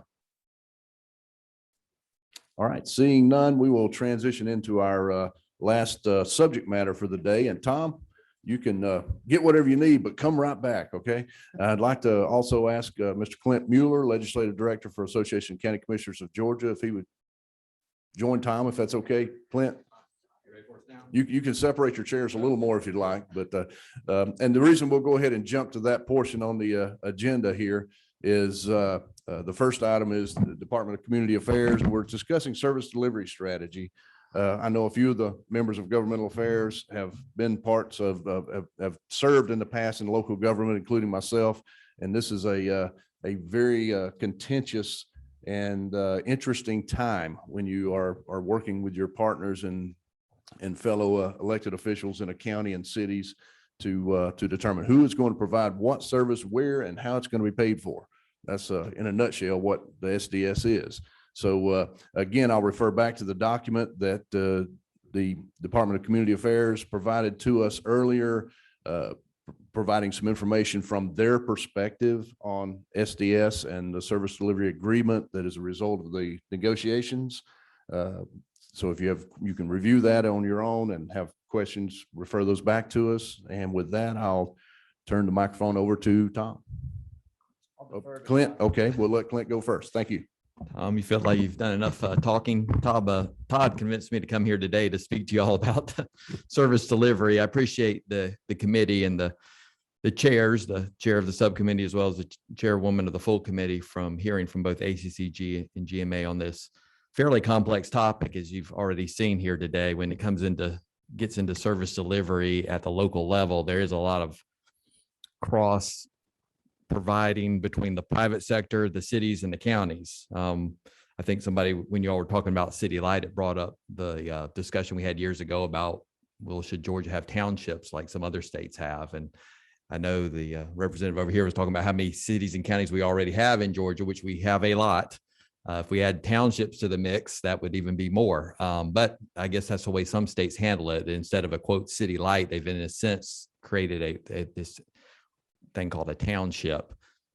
I know there's in Georgia, we may call some places townships, but they're really not, right? If we call it a town and it's not a city, it's either a city or it's an unincorporated area of the county, one of the two. There's no such thing as a town in our state. But other states have done that and given them limited powers. In other words, they don't give them the full amount of powers as a city would have. So that's a discussion, though, that we would probably not have another day if we were going to talk about townships. Today, what I want to talk about, and I know Tom will kind of go back and forth, I guess, on this, is first of all, talk about, and this is in reference to Representative Oliver's question. I'll address that first, sort of, how do you define service delivery responsibilities of counties versus cities? So for county governments, you have to go back to the Constitution and state law. So there's a number of services that counties they're not optional, right? So most of the city services are optional. County services are statutorily mandated, a lot of them. And it's either through the Constitution that mandates them or state law. So for example, we talked about police being a supplementary power. Well, that's an optional service. Counties, cities, we can provide police services. It's optional whether we do it. Guess what's not optional? The sheriff's office. So in a sense, where we don't have any kind of county or city police department, we have a sheriff's office that's providing that law enforcement service because they are not optional. They are constitutionally mandated. We have a document that I'll provide the committee. It lists all the county services that are mandated, and we have either the constitutional site or the statutory site where it is mandated. And then we have all the other services that counties can provide that are optional. And so that it's a good document to look at to sort of determine whether, okay, is this a mandated service or is this one of those that they can pick and choose? And as we've talked about a lot today under the supplemental powers, those are optional services that counties or cities can provide. The counties cannot do them inside the city without some sort of a contract in place or some sort of permission to do them inside the city. And so that is typically where we find in the creation of new cities where we're providing those optional service out in the unincorporated area. Now we've got an annexation or the creation of a new city that changes that service provision out in the unincorporated area, because now we can no longer provide that service out in the unincorporated area. So let's take fire, for example. That's that's an optional service. We don't have to provide it. We're providing a fire service in the unincorporated area, and whether through an annexation or the incorporation of a new city, a piece of that service area is taken over by the new city. The counties are still going to provide the fire to what's left over, but there's some challenges, right? So there's potential obsolescence of capital expenditures that were made. So you may have a fire station that used to serve this, it used to be located in the center of the service district. Now all of a sudden it's not located in the center of that service district. It only serves maybe half of what it used to serve. I think under annexation law, we've got some requirements there. If it's so functionally obsolete, then the city then needs to pay the county for that. I don't know that that is in the incorporation of new cities. So that may be something you want to think about. What about the situation where an incorporation of a new city takes a chunk of the special service district away from the county?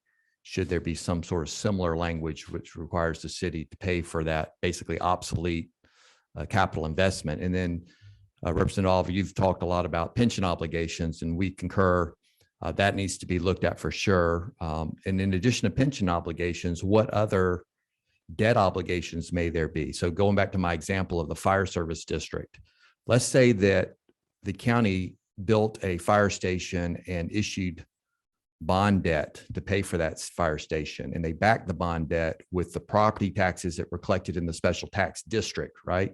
And so we annex or create a new city that takes a portion of that special tax district away. Well, we're still obligated to pay off that debt. And so are we going to pay off that debt now with a smaller subset of payers? Or are we going to require the area that was annexed or incorporated to continue to meet that debt obligation? Because again, we were obligated to the bondholders to provide revenues from a certain area, and that revenue area has been changed now because of the creation of the city. Also think about other contracts that we may have in place. I know most of our contracts with private providers, there's typically a sort of a 1-year limit. You can't bind the local government beyond 1 year. I think there may be some exceptions to that in state law. So for example, maybe a contract with a private water provider.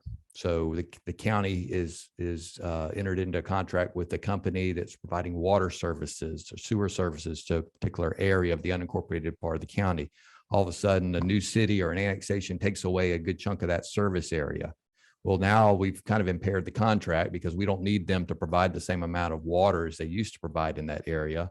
What do? How can we continue to meet the obligations until that contract expires? We also have intergovernmental agreements, which can definitely go beyond 1 year. Intergovernmental agreements are with other governments, right? So whether it's a government, federal government, state government, another city, another county, those can go up to 30 years. So what kind of intergovernmental agreements are in place that could be impacted by a change in service area? I think these are all the things that the committee should probably think about when they're doing that. Tom, do you have any comments on that? I've got some other comments, but I don't want to hog the microphone here. So I know some of you have served in local government. I think that only former county commissioners serve or actually present here, former county commissioners. But as the chairman said, service delivery strategy negotiations can be contentious at times. Part of it is because you're actually talking about the provision of local government services to citizens in the countywide. You're talking about services provided by a county in a city, a county in the unincorporated area, and other types of districts like fire districts, like Clint mentioned, which can be solely unincorporated areas. You could have fire service districts that are where a county provides a service for the incorporated area, another fire district for the unincorporated area. But you're also talking about how you're going to pay for it, and that's where the negotiations it can be a zero-sum game, and entering into those negotiations, everybody comes with different amounts of leverage to the conversation, and throw into the mix local egos. And the most contentious service delivery strategies negotiations across the state occur in areas where the county commissioners and city council members don't necessarily get along that well. In places where they get along, typically they're able to work out deals that are beneficial to the taxpayers of both the cities and the counties. But a lot of times the personalities can cause trouble with these negotiations. That's on top of the tax burden, the revenue, the tax issues, the service issues, et cetera. So it's not easy, but the intent of the law, it was passed at the recommendation of the Future Communities Commission, which met in the early 90s. Then Representative Larry Walker was one of the main proponents of the commission. And the intent was to actually have city and county officials talk about how we're going to provide the same types of services that we're allowed to provide efficiently. And it's a negotiation. There's different levels of leverage that each party brings to the table, but it works smoothly in some places and not so smoothly in other places. And some of the issues that Clint brought up, you can work these issues out through the negotiations. Things like stranded capital, you can work these things out through the negotiations. But I would attest that the current Service Delivery Strategies Act law isn't perfect, but there may be areas of improvement that could be looked at. But generally, it's working in that the citizens are actually getting the county and city officials. They're seeing the results of the county and city officials trying to work out a way to efficiently provide services to everybody in the county.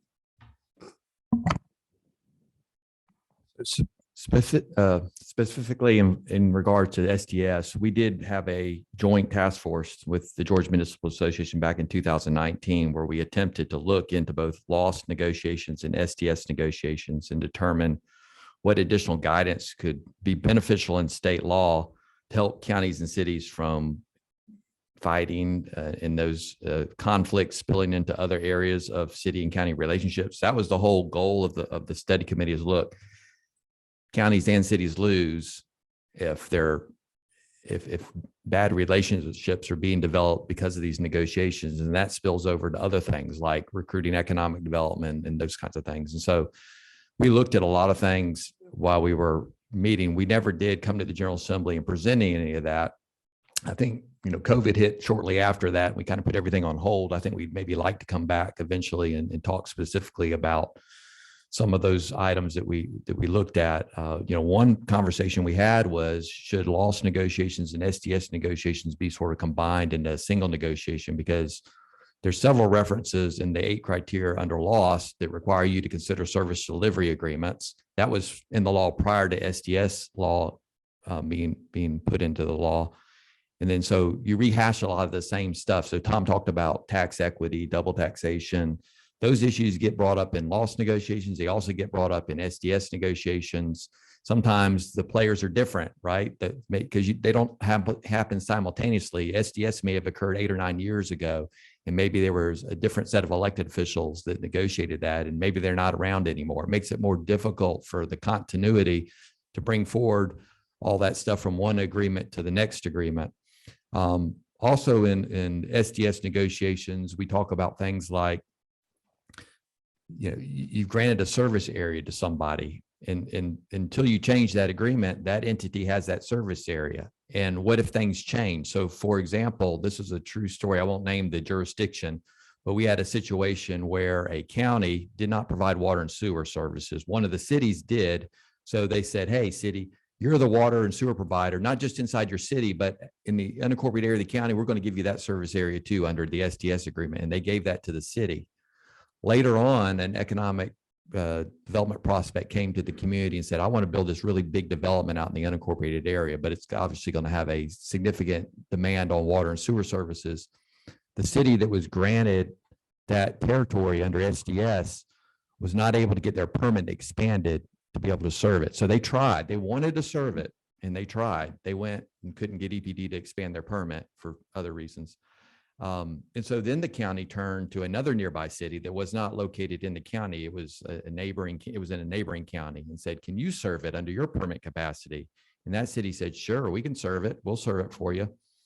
And unfortunately, the city that was granted that area under SDS blocked it and said, okay, no, we can't serve it. We don't want anybody else coming into this county from another county and serving this development. Therefore, under SDS, we can block this. And they did. And that development never did happen.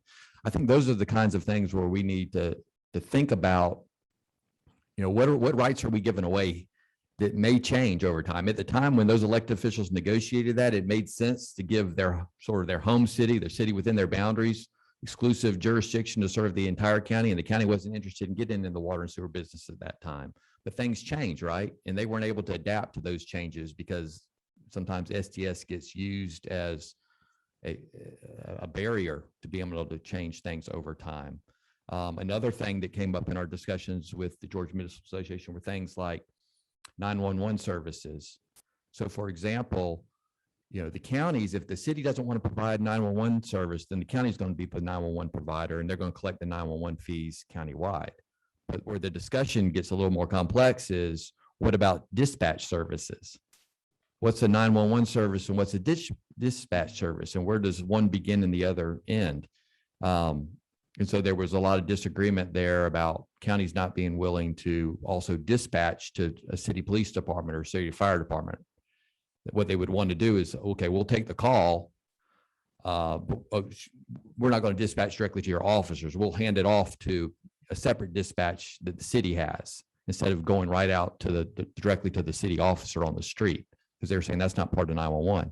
So there was a whole lot of conflict there between counties and cities as to, is that part of 911 or is that not part of 911? I use these examples, but it is very complex when you sort of get into the details, and a lot of these things unfortunately wind up getting hashed out in the court system. Same with the SDS law. It's been challenged several times in the court systems, and the only teeth that are in the SDS law is that we lose our qualified local government status if we fail to negotiate when we're supposed to negotiate. And even some people have challenged that. So I know that's not directly maybe is applicable to what you're doing here with the creation of new cities, but obviously when you create a new city, you have to amend your SDS agreements to include the new city. And so when you're amending your SDS agreements, all these things get brought up again. For not only the new city, but some of the existing participants will bring things up in that when you open up SDS. And so all these things will be considered. I'd be glad to answer any questions, though, if there's anything I haven't covered, or Tom, anything else you want to say to the committee? Okay, we do have a question here from Representative Roberts first. You, Mr. Chairman. So I'm just curious, and I'm not an expert on the SDS, so if it's a stupid question, I apologize. But when we talk about Atlanta de-annexing, Buckhead de-annexing from Atlanta, that's a different conversation. So if Atlanta says I'm not going to provide a service to Buckhead, does then that revert back to Fulton County to cover that service? Is that how that works? Well, it depends on what kind of service is it. If there's a state mandate for the county to provide the service, like the sheriff's office, then yes, it would revert to the county. If it's an optional service that the county doesn't have to provide either, then I get the county can say, no, we're not going to provide it, and no one provides it. Let's take fire, for example. That was going to. I mean, I would not think this would ever happen, but fire is completely optional. There's no mandate that the county provide fire service. And so you could have a situation where the former city is not going to provide it. The new city does not want to provide it for whatever reason. And the county says, we're not providing it either. Well, and I guess that was my thought exactly, was fire, because who owns the Atlanta houses that would be in the Buckhead city? Does the city of Atlanta own those? Because if Atlanta says I'm not going to I'm provide. going to interrupt here. We're not getting into Buckhead. That's not what we're talking about today. So. Well, it was a delivery of service question, Right, it Mr. is, Chairman. I was but- just trying to understand how it would Okay. work. I'm sorry. Okay, just again, we don't want to get into the weeds with Buckhead. The idea is it would apply to anyone. If it's a listed thing that a county does, and fire happens to be one that a county does not do. But as far as it is, let's try to keep it clear. Thank you. There is a provision though in state law as far as transfer of assets. I know when we create new cities and we transfer like parks and fire stations to the new city, the law specifies what can be charged for that, and it's a pretty nominal amount. I think in the case of Fulton County, when they transferred parks and fire to the new cities, they wanted to make sure the new city continued to make the parks open to everybody. But that is specified in law as far as how you purchase those things or transfer them from one entity to another. Okay, at this time, we'll recognize Chairwoman Oliver. I'm figuring out that service delivery strategy is statutory, and you told me about some cases, so I'd be interested if y'all could send me the statutory references and whatever cases have been determined under that. And one of the reasons I'm asking that, and again, this is in the weeds, forgive me, but this is very helpful to me. Fire is optional, and when City of Atlanta annexed the fire station in DeKalb County, they also entered into not the nominal amount for the transfer of the asset, but they also entered into an agreement that DeKalb County would continue to provide services because of the location of the fire department was central for a variety of reasons. And it was, it sounded to me like from the outside, sort of a fair deliberation with a fair amount of money, $10 million, basically over 10 years. That sounded kind of a fair thing. Aren't counties, am I correct that counties are obligated to provide school services? So schools are separate from the county government. Obviously, we have school boards, and we do have some counties that have a city school system within. So I don't know that I can comment on that other than to say, I think the county school system is the default. You're always going to have a county school system. So wherever you live, if you Somewhere in the law, it says that public education shall be provided. It must say that it provides by school districts, is not by counties. Right. Yeah, they're completely separate from the county governments. So that is subject to a service delivery system, yes or no? Not between counties and cities. It's not subject to our service delivery agreements. Schools are not a part of that. Now, authorities do sometimes get brought into that discussion. It depends on how much control the county or city has over an authority. But if it's significantly under a county or city, then those can be brought into the discussion. Really, with schools, the only tie that we have to the schools is the counties are the levying authority under the Constitution. So technically, the school system can't levy its own property tax. The county commission votes to levy the property tax that the school gives them, but they don't have the authority to change it, which is kind of weird because they're given a millage rate to levy for the schools and they can't change it. One final question, Mr. Chair. Yes. Was it a service delivery strategy contract that the county still provides SWAT services and helicopters for the Brookhaven Police Department and the Dunwoody Police Department? I'm just trying to figure out how detailed that gets. So each of the cities, and I'd have to go into research mode to try to get all the information, but each of the cities in DeKalb County have different special service district taxes to pay for certain types of services from the county. I'm not familiar specifically with Brookhaven, but for instance, and this don't hold me to this, but hypothetically, 2 or 3 cities in DeKalb County contract for SWAT or helicopter services. Others choose not to. They may have a few cities that ask for forensic help or detectives, et cetera. But is that covered by a service delivery strategy contract? It is, but let me give you, there is an exemption in statute so that the sheriffs are not subject to service delivery. And for those of you from more rural counties, you may have seen the fact that that when cities arrest people for crimes, felonies, and send them down to the county jail, even though those city residents are paying county property taxes, and even though the sheriffs ostensibly work for everyone in the county, having been elected by everyone in the county, from the voters within the county, in many cases, city prisoners and city governments have a per day fee assessed to house those people charged with a state crime that just happened to be arrested by a municipal government law enforcement officer. That's because the sheriffs are not subject to service delivery. And unlike DeKalb County, which actually has a police department, a DeKalb County Police Department, the sheriff is essentially a jailer in your county and a few other counties. Not the case in the rest of the state. And Service Delivery Act specifically exempts the sheriffs from being a part of the discussion, even when they're providing services like patrol. And I think in Madam Chair's backyard in the little town of Ocklawackney, they had to make a decision to pay, I think it was an extra $30,000 a year on top of what their taxpayers were paying to the county general fund.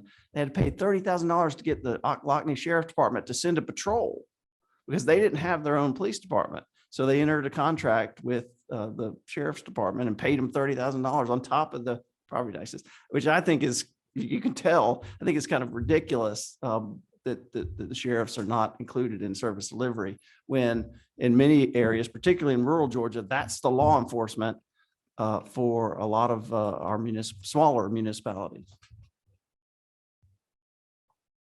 Okay, thank you. At this time, I'll recognize Representative Maynard. Thank you, Chairman. Tom kind of led into what my thoughts were. When we're talking about citihoods, it's so different from a rural city to a city like the city of Atlanta.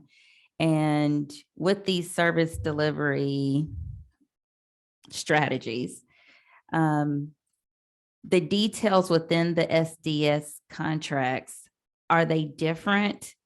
Are the standards within them different from a rural community versus a large metropolitan community? Sure. The standards are different from county to county to city to city. Everybody's going to have their own nuanced negotiations, their own levels of service. They're all going to talk about what level is appropriate for them. And I should have mentioned this at the beginning. I can get this to Blake and Molly to distribute. But GMA and ACG, right after the service delivery law passed, we recognized that city and county officials will have to come up with negotiations. They can quibble about, does 911 service mean 911 service where they answer the call and they then dispatch? I mean, they have these kind of quibbling discussions at the local level. And that's primarily in areas where they just don't get along very well. So they're trying to nickel and dime each other on provision of services. But recognizing that every service negotiation is going to be different, GMA and ACG put out a publication for our membership. It's called Charting a Course for Cooperation and Collaboration. We can get a copy to you all through Molly and Blake. But we're trying to get our city officials, our county officials to actually have a conversation on what they can do to be efficient in providing services. The rub is when both counties and cities can provide the same services with the same revenues, and then you throw personalities in the mix, and you can't legislate to personalities. So that is just sort of the X factor in all of this. And you just hope that the taxpayers, the citizens in those jurisdictions hold their officials accountable for the agreements that are reached. Follow up on that. I think it's more complex in the more urbanized areas of the state. And here's why. I think in the more the rural areas of the state, the county commissioners tend to oversee just their state mandated functions, which are countywide in nature. And so there's really not all the overlap that you hear about in urban areas. If you think about an urban area, the county commissioners are really wearing two hats. One, they're wearing their state hat as basically subdivisions of the state. You know, they're constitutional subdivisions of Georgia. Basically, any state service that you all want to provide at the local level where you need it to be applied to all residents, we're the only ones that can do it because cities don't serve 100% of the population in Georgia. Counties do serve 100% of the population. So you're going to give it to the counties to do it if you want it done at the local level, and the state doesn't want to do it through some other mechanism. So the county commissioners are doing those types of things. But then in addition to that, they're acting like cities in these urban areas. In a sense, they're just as much of a city as any city is. So I live in Cherokee County and I receive all my services. I live in the unincorporated area. I receive all my services from the county. I can promise you, I believe my levels of service in the unincorporated area are probably just as high as people that live in the city of Woodstock or Canton or one of the cities, because the county is an urbanized county that provides the full litany of those supplemental powers. And so you're dealing with a board of commissioners that is wearing two hats. And I think sometimes we don't recognize that they really are a city in a sense, and they're a county. They're both. They're, you know, we create consolidated governments where we've merged counties and cities together, and we have a lot of those in our state where they're both. Well, county commissioners are kind of like a consolidated government in the unincorporated area. I know not legally, but from a practical standpoint, they really are. And so the reason I asked that question is we're making decisions for the whole state of Georgia when the state of Georgia is so diverse between size and different sizes, right? And we just went through a census, right? And so which further divides the population. So what I'm really wondering is there room within the SDS statute where it is different for a certain population versus another population? Because it becomes just so much more complex when you're talking about Atlanta versus another rural town that has lost population. Not currently. There is no differentiation in SDS law, but I like the way you're thinking. Maybe there should be. Maybe we should sort of classify the more urban county that's acting like a city a little bit differently than the more rural counties where they're not really acting like a city and maybe makes some different guidance or some different rules that would apply under the SDS negotiation. Because just like Tom said, there's a big difference in what the sheriff even does in the rural areas in the urban areas. And again, Tom's right. In the rural areas, they are the police department. They are acting like a city out there in the rural areas. And so, you know, this, again, it's probably outside the scope of what you're looking for this year in the study committee, but maybe you want to think about if you go into looking at the SDS law in the future, maybe there's a better way that we can sort of classify the types of negotiations. I really do think that negotiations are very different from an urbanized area versus a rural area. I may add just briefly, many counties do, particularly in more urbanized areas, do act like cities. And they provide services either through contract in the city limits or just to the unincorporated residents. And if they do provide to the unincorporated residents, they have to use certain revenue sources, insurance premium tax revenues or hotel motel tax revenues that were collected in that unincorporated area. But that should be reflected in the general property tax millage rate that's assessed countywide. In other words, if they're providing a certain level of services just in the unincorporated areas, the revenue should be generated and spent in that unincorporated area. And that the millage rate should look different for incorporated areas versus unincorporated because you don't want city taxpayers being taxed for the county general fund at the same level as the unincorporated area is taxed from a millage perspective, because they're getting a service that's not provided to the city residents, but just provided to the county residents. And for any of you who are interested, I've got a list of the millage rates for incorporated and unincorporated areas across the state. And about 50% of the counties in the state charge city residents the same millage rate as they do the unincorporated area, yet they're providing in some cases services to the unincorporated area using general fund revenues. And so that can be an issue that that I would argue needs to be looked at from a double taxation perspective across the state. What I'll say about the general M&O levy across what's levied inside the city versus what's levied in the unincorporated area. Remember that the general M&O levy for the county really should be for those statewide, should be countywide services. Most of them are mandated by the state that we're providing countywide. The only difference in the general county M&O levy from a city to an unincorporated area should be because of an insurance premium tax rollback. So in insurance premium tax law, which is in the Constitution of Georgia, there's authority to roll back insurance premium tax on the unincorporated county M&O levy if they don't have any unincorporated only services that they can provide instead. So they just roll it back on the M&O levy.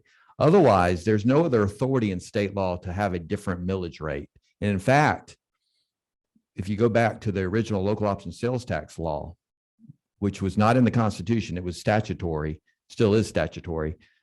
There was a formula in the original loss law that said, okay, counties, you take your share of loss based on your unincorporated population and you do a rollback in the unincorporated area.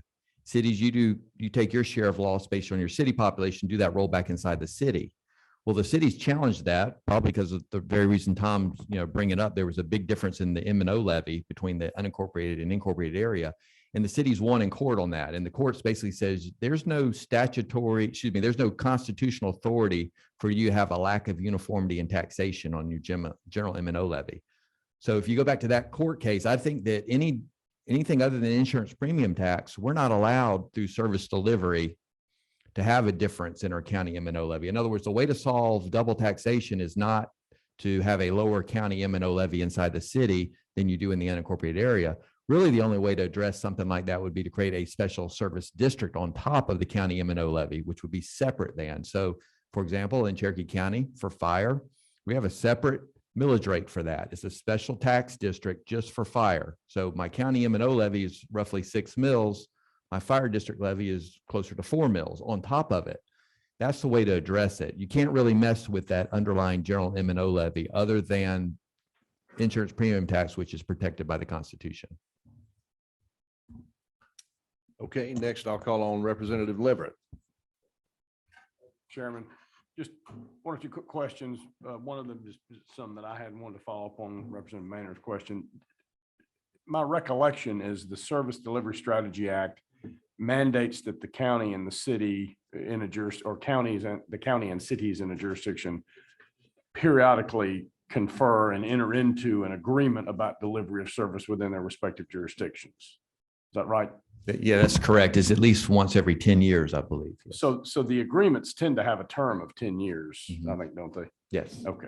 So they, in other words, they don't necessarily exist you have to have one in perpetuity, or you repeatedly have to have one in perpetuity, but you don't have one that lasts for perpetuity. Every 10 years you renegotiate. So I think you can voluntarily renegotiate anytime you want, but you're mandated to renegotiate at certain timeframes. Right. And so presumably you mentioned if a new city gets incorporated, that would presumably lead everybody within reason to say, yes, we need to renegotiate the service delivery strategy.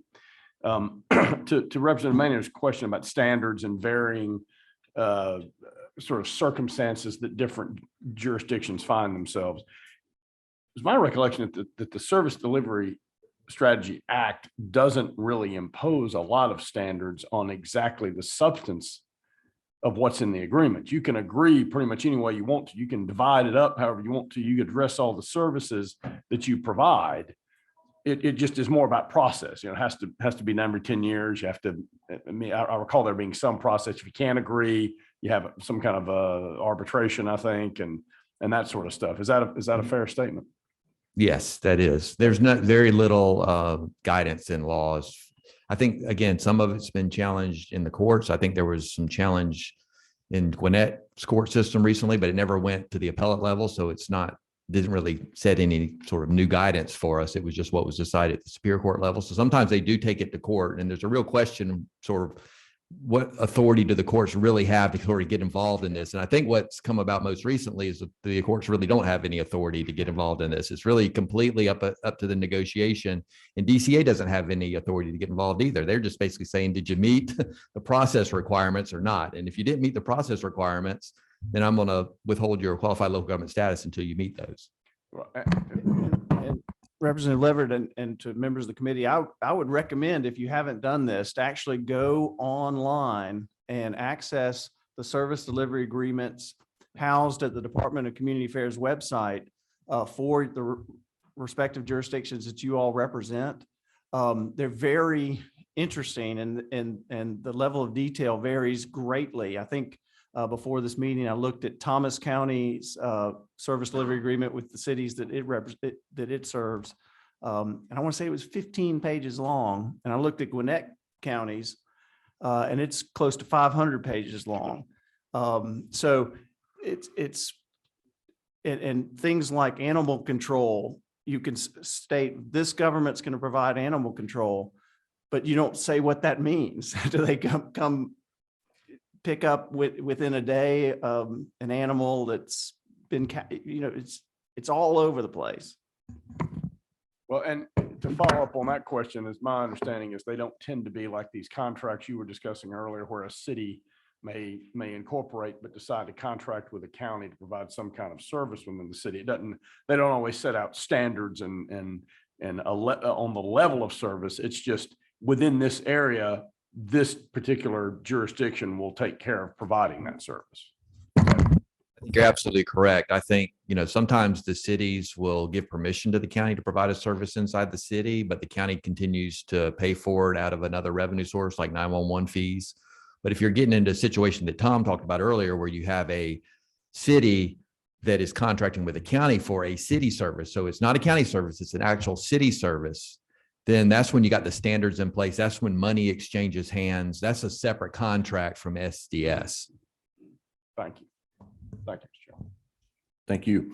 All right, we've got 3 more people in the queue right now to ask some questions. I'm going to ask you all to please ask your questions and let's get answers to those questions. But to prevent us from having to take a lunch break, we're going to try to wrap this up pretty soon. So at this time, I'll call on Representative Burnell. Thank you, Mr. Chairman. I just want to say thank you to Chairman Anderson and Chairman Taylor. This has been very helpful.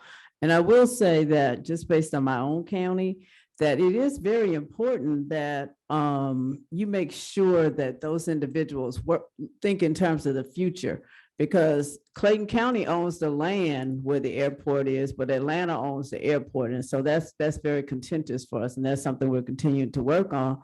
But that was something that was developed, almost 50 or 60 years ago, but it will affect the residents in Clayton County. So I think that, they have to make sure that at that time, they thought of Clayton County was going to remain rural, and it's not. And so I think that we have to really forward think in terms of other things that could happen as a result of either becoming the city and also with the service deliveries. Okay, thank you. And I'll recognize Representative Grafley. Thank you, Mr. Chairman. Because we've been talking about service delivery when it comes to public safety, fire, police, you'd mentioned earlier, and I was one of those members a couple of years ago that did not know what the insurance premium rollback was.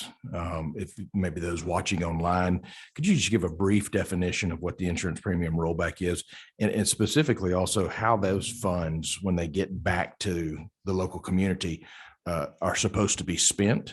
And if they're not spent in a timely manner, they go back into the general fund, if I'm not correct, if I'm not incorrect.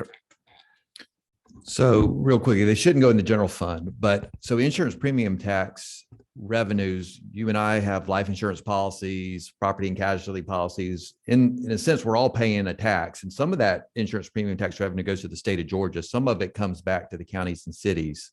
The part that comes back to the counties and cities, it comes to us once a year through the Commissioner of Insurance's office. And there's a formula in law of how you divvy that money up between counties and cities. And without getting into too much complexity, it's mainly divided based on population, where the county would get a share based on sort of its relative unincorporated population to the entire state's population, same with each city.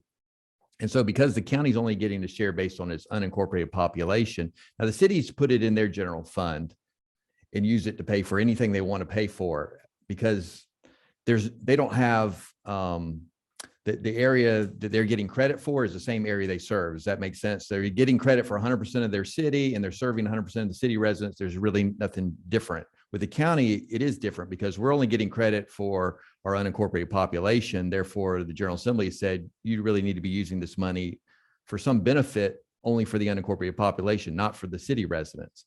So the law sets up a priority order of how we spend insurance premium tax. The first thing it says is if you've got any kind of services that are of primary benefit to your unincorporated residents, and it actually lists several of those services, but then there's a catch-all at the end that says, or anything else that has a primary benefit to the unincorporated area, and you need to spend that money on those services. So it could be what Tom talked about. We create a special service district to provide garbage services and some other things we only do in the unincorporated area, and insurance premium tax is one of our funding sources for that special service district. However, we've got some really small rural counties that they don't do anything beyond the state mandated stuff. And so they're not providing any extra services in the unincorporated area. And in those situations, the law says, okay, you don't have any services that are unincorporated only. Therefore, the only other way to give that benefit back to the unincorporated residents would be through a rollback of the county M&O levy in the unincorporated area.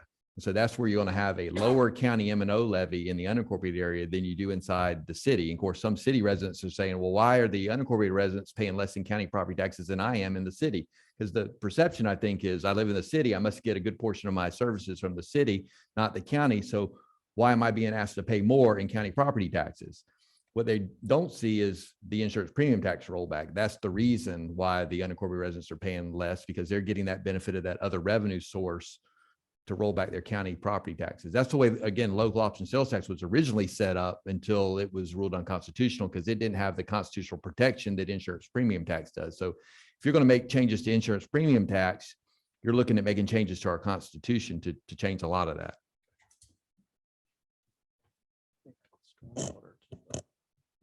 Yeah, Tom was just making, they added, General Assembly added stormwater recently this past year to that list. But again, that list to me is, it's examples, because there's a catch-all in there that says, or any other primary benefit to the unincorporated area. So I think the list is helpful, but it's really just examples. You could do things that are not on that list. Follow up, Mr. Chairman.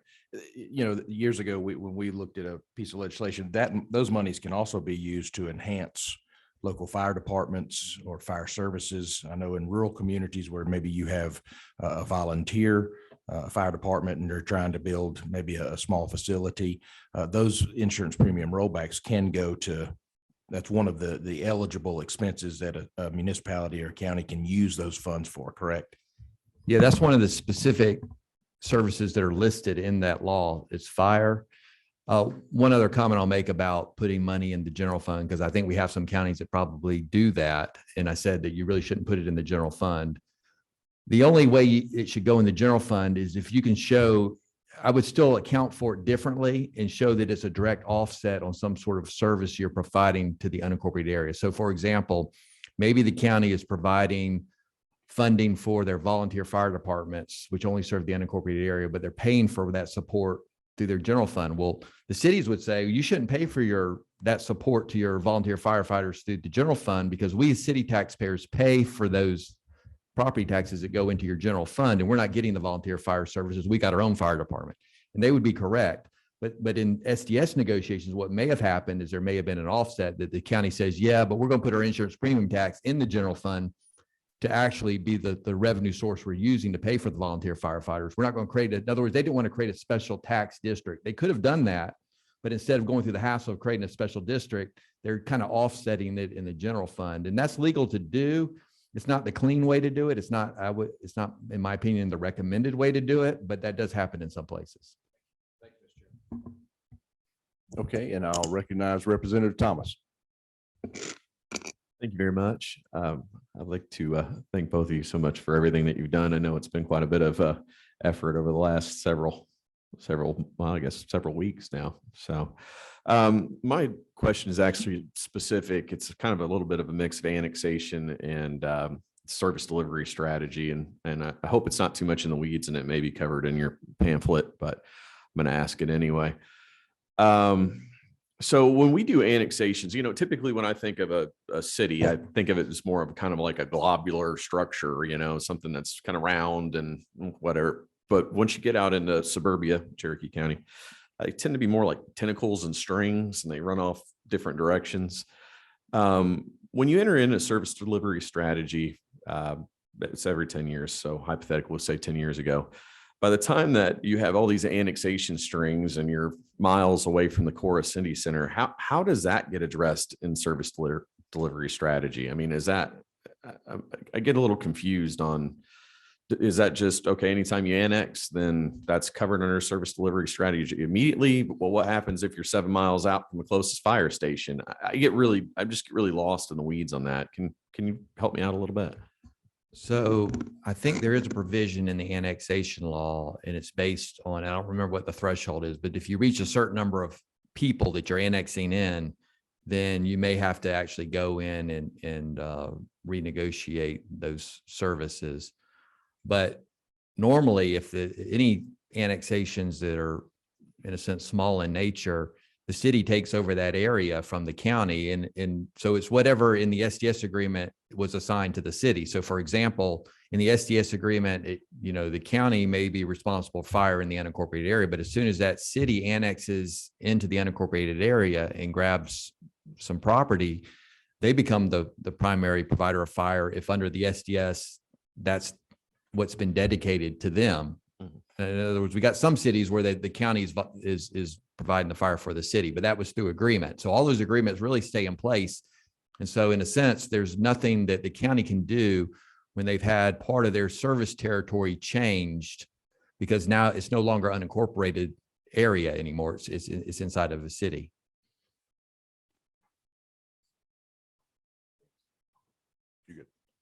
So just a quick follow-up question to that. So when you start getting so disconnected and so far out in the middle of, away from the core of the city, how does that work with dispatching? And how, say that I got one property, and this actually is the case where I'm at. We have one parcel that's literally miles from city center, way out by itself. And how does the police department know when there's a 911 call on a cell phone that this is in the city and not in the county? That I get really confused on how that works. So if somebody can, you're not the only one. When you deal with areas like that you're talking about, I've seen lots of examples where they don't know and they just send county and city come out there because they're not sure really what jurisdiction it may be in until they actually get there. I think that's one of the complexities of SDS is there's no requirement in SDS to really talk about efficiency of service or an annexation for that standpoint.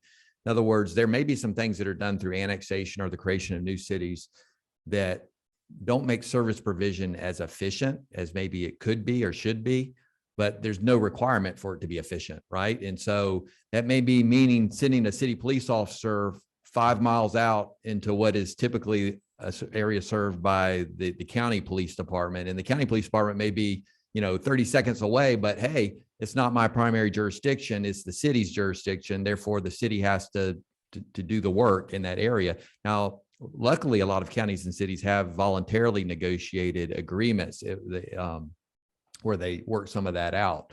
So it's like for fire and police, it's an agreement where whoever sort of is closest will respond to kind of back each other up. So mutual aid agreements is what we call them. But that's all voluntary, right? That's the best practice to have those mutual aid agreements and for the closest entity to respond, because that's what's most efficient. But they don't have to have those mutual aid agreements in place. And then it just falls back to whatever jurisdiction is legally required to provide the service. Okay, we have any other questions or comments? Okay, well, we're down to kind of wrap up, and I'll start and I'll let Chairwoman Taylor close us out here. Just 3 points mainly. One, on the current subject we're discussing, service delivery strategy. And gentlemen, if you can correct me if I misinterpret this, service delivery agreements and the service delivery negotiation process is designed mainly to prevent duplication of services. It does not in itself create intergovernmental agreements. Rather, it is a codification or a listing of those intergovernmental agreements to identify areas where maybe additional are needed or duplicates are existing. So it in itself is purely a bookkeeping process or housekeeping process for the counties. So just because there's an agreement entered into 10 years ago doesn't mean that agreement can't be revised, changed, terminated, or whatever for another 10 years. That's something for us to keep in mind. It's purely a housekeeping process.